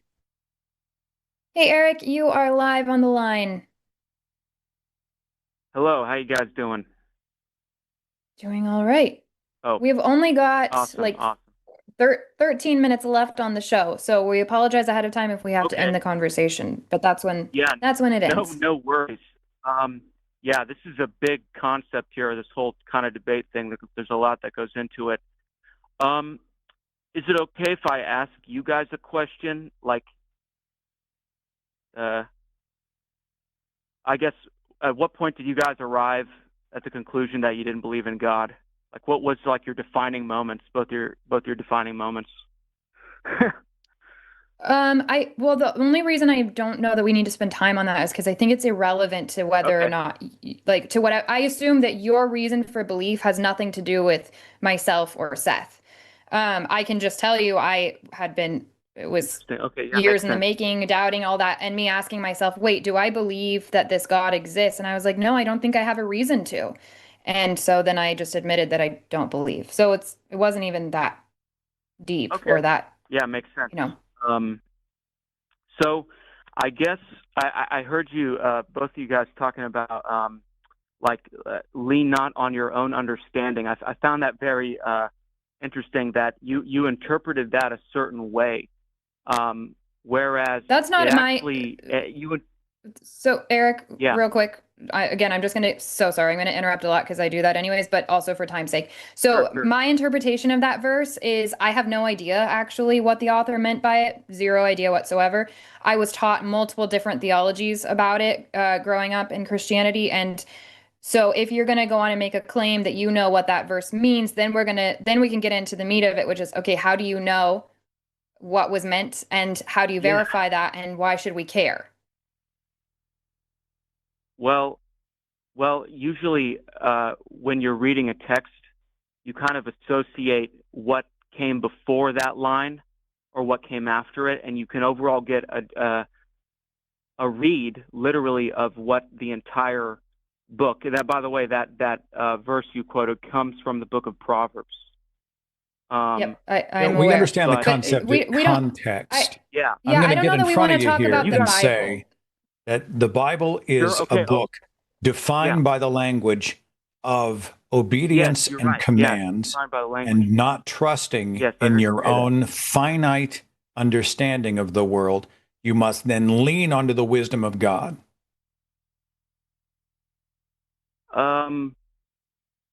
Well, actually, in a way, that last part, I do believe in leaning on the wisdom of God. But once again, it would just be me interpreting what that means for me. Well, I'll just go back to my original question, which kind of goes to like, I sort of, at least at the moment, I would call myself a theist, but I've kind of, okay, so I've been reading the Bible a lot over the last 2 years. I've always been a Christian. I've been in and out many denominations, just simply because of how my life changes, where I moved to. And I've kind of arrived at this conclusion, at least at this moment in time, that the Bible directs the readers towards philosophical concepts that many find beneficial. And do you think that what I just said is a bad thing? That it leads Now, give me people an towards example of one of your concepts? philosophical Sure. concepts that's Philosophical. indigenous to the Bible and can't be found elsewhere. That's in the Bible only, comes from it. Yeah, Yeah, whatever. I mean, there's something that the Bible spurs you to approach philosophically. What does that look like? well, I mean, is it? Boy, I'm about to sound really stupid, or maybe not. But okay, so okay, Jesus said in like Matthew or John chapter 3 or something that these people were asking him, "How can you be reborn? You can't like physically be reborn. That's ridiculous." And then Jesus replies that, you know, flesh gives birth to flesh, but the spirit gives birth to spirit. And it's this concept of relinquishing oneself from material, caring about material wealth and material things. I think that's kind of a philosophical concept. And that comes from John 3, verse 5 It's through John 7. 3:6. I think Sure. I think that verse is tethered to the idea of a spiritual destiny and a plane that exists beyond the natural world. It is a far different thing than saying that Well, we should prioritize it does things in link our to lives heaven. that are not Yeah, it links to material. heaven, the spiritual world. Hang on. Yeah, not material. Sure. The idea, what I think of saying, well, I'm not going to rotate, or I'm not going to revolve my life rather around material things, but I'm going to be more focused on perhaps the esoteric. I'm going to be focused more on abstract concepts like flourishing and love and human connection, etc. But when the Bible is invoking spirits and the spiritual, it is making a supernatural claim not tethered Well, to the material natural world. And if you make that kind of claim, you're going to have to demonstrate that it is true and that it exists. well, a lot of philosophical concepts like love and all those other values that you mentioned, I mean, they're pointed to in the Bible. I mean, They're also gosh, pointed to yeah, in a ton of other texts, religious and they otherwise, are. many They of are. them predating the Bible. Yeah. Yeah, so you don't need the But I Bible. guess, well, some people would believe they do. I believe I do Okay, at but the why? moment. If it exists Yeah. outside of the Why? Bible, why do you need the Bible? Why do you need all the other baggage? Why do conversations Well, about how we when perceive you and ask me approach that, when our you ask world me, yeah, require a superstition? I don't understand. sure. When you ask me that question, you're asking many different religions that same question. I think a lot of religions point to the concept of God. I think Christianity is one of those religions that points to the concept of God. And I'm actually wondering, like, do you think that's a bad thing that there's a story that points to this concept of God and all those values that the Bible and various religions talk about? They talk about forgiveness. I'm almost done, not promise. being greedy. I'm almost done. Forgive me. I don't mean to No, please monopolize. take your. No, please. My brain is gone. My anyways. problem is this. Okay. If we go through and cherry pick some of the lovelier sentiments in a holy book, and we'll call it the Bible, let's say we grab something that's in that might be, I don't know, lovely. Yes, I'll use the word lovely. Do you think that people? Do I think it's beneficial if people hold on to those ideas? Religion in general. Yes, that they engage with these ideas through a story. Do you think that that's a bad thing? That's different than religion, but we're faced with the fact that Christianity and its Bible are debunked mythologies. We know that the claims, the truth claims, and there are, hang on, I'm going to finish. The truth claims made in the Bible, science, morality, history, fall apart against the avalanche of evidence against it. We see there are so many problematic things, whether it's the treatment of human beings, whether it's slavery, whether it's misogyny, whether it's rape, child sacrifice, genocide, etc. I've heard about all that. You don't need stuff. you cannot then say, well, there are some lovely things that might benefit people, and then disconnect all of the baggage that Bible brings with it. The baggage. So in relation to this baggage you're bringing up, so do you think that there have been bad people that have handled other kinds of human social cultures or stories that have also been mishandled by people, not just Christianity? Do I think there have been stories that have been mishandled by people? Mishandled, causing all of those things, the baggage, all of the child sacrifice, all these terrible things, war, all those terrible things. There's been multiple religions. Happened? Yes, I think Christianity at this point has done it at the largest level. And philosophies and political agendas. Yeah. The stories themselves told by people across the human spectrum can, and in many instances have been problematic, no matter if they had good things in them or not. Without religion? Has that happened without religion, though? I think it is a human thing. I simply think it is a human thing. My thing is, and we're about to run out of time, the Bible is a debunked book, and it is loaded with high control, very destructive ideas that simply do not jive if you were to take Christianity and throw it out at people and say, aha, people get good stuff from it.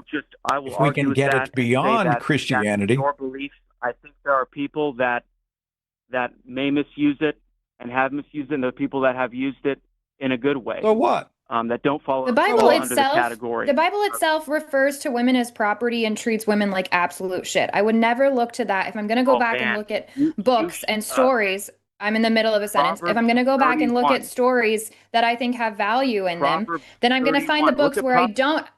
Eric, I know Proverbs 31 better than you. I had to grow up writing it over and over and over again. I made a freaking Ruby doll that I had to look at every day because I was supposed to grow up and be a Proverbs 31 woman.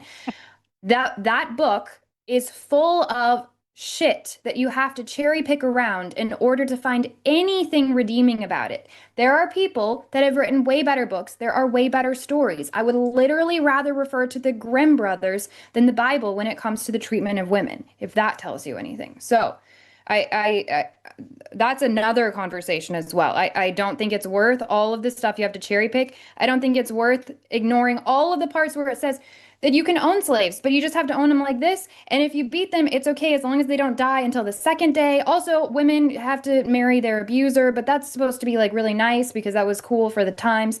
Cool, then let that be for the times, and let's read books now with stories that are relevant to the progress we've made in society, not pulling us back. I went ahead and muted him so you could finish your sentence. Oh, thanks. I was like, oh, wow, he's actually listening to me. But sorry about that explains. Yeah. Anyways, that's my point. I guess we can give him 1 minute to say something real quick. Sure, yeah. Oh, you guys muted me. No worries. I get it. I hear your points. I hear your points. Yeah, you're well. I feel bad because we're think having to that end this right here. You're welcome to call back next time. I mean, I'll be on a week from tomorrow on the Calling It Now show. Seth's on all the time. So if you want to call back to have like the secondary part of the conversation, that's totally cool with oh, me. sure. All That right. would Thanks be so much, Eric. cool, I guess. Yeah. All right, sure. Thank you, guys. Let's Bye. do. All right. Bye-bye. That is a wrap on today's. It's tonight for me. I'm like, can you tell I'm about to fall asleep Like, in my chair? what if people get hope from it? What if it makes them feel good? What if they are able to go through and grab this verse or that verse that gives them hope? And I'm like, well, how you? I appreciate the sentiment, but we can't untether the religion Right. from all of its other stuff. I've been using the word untether quite a bit today, but I have done so for a reason. But thanks for letting me play along with you Great. here. Promise. Thanks, everybody. Fun. This was amazing. Thanks to the callers, especially the ones that engaged honestly. Thanks to the mods, producer, everybody. Always Calling It love Now hanging is out with you, next, Seth. and then the line after Oh, dark, nice. 7 o'clock Central tonight. So.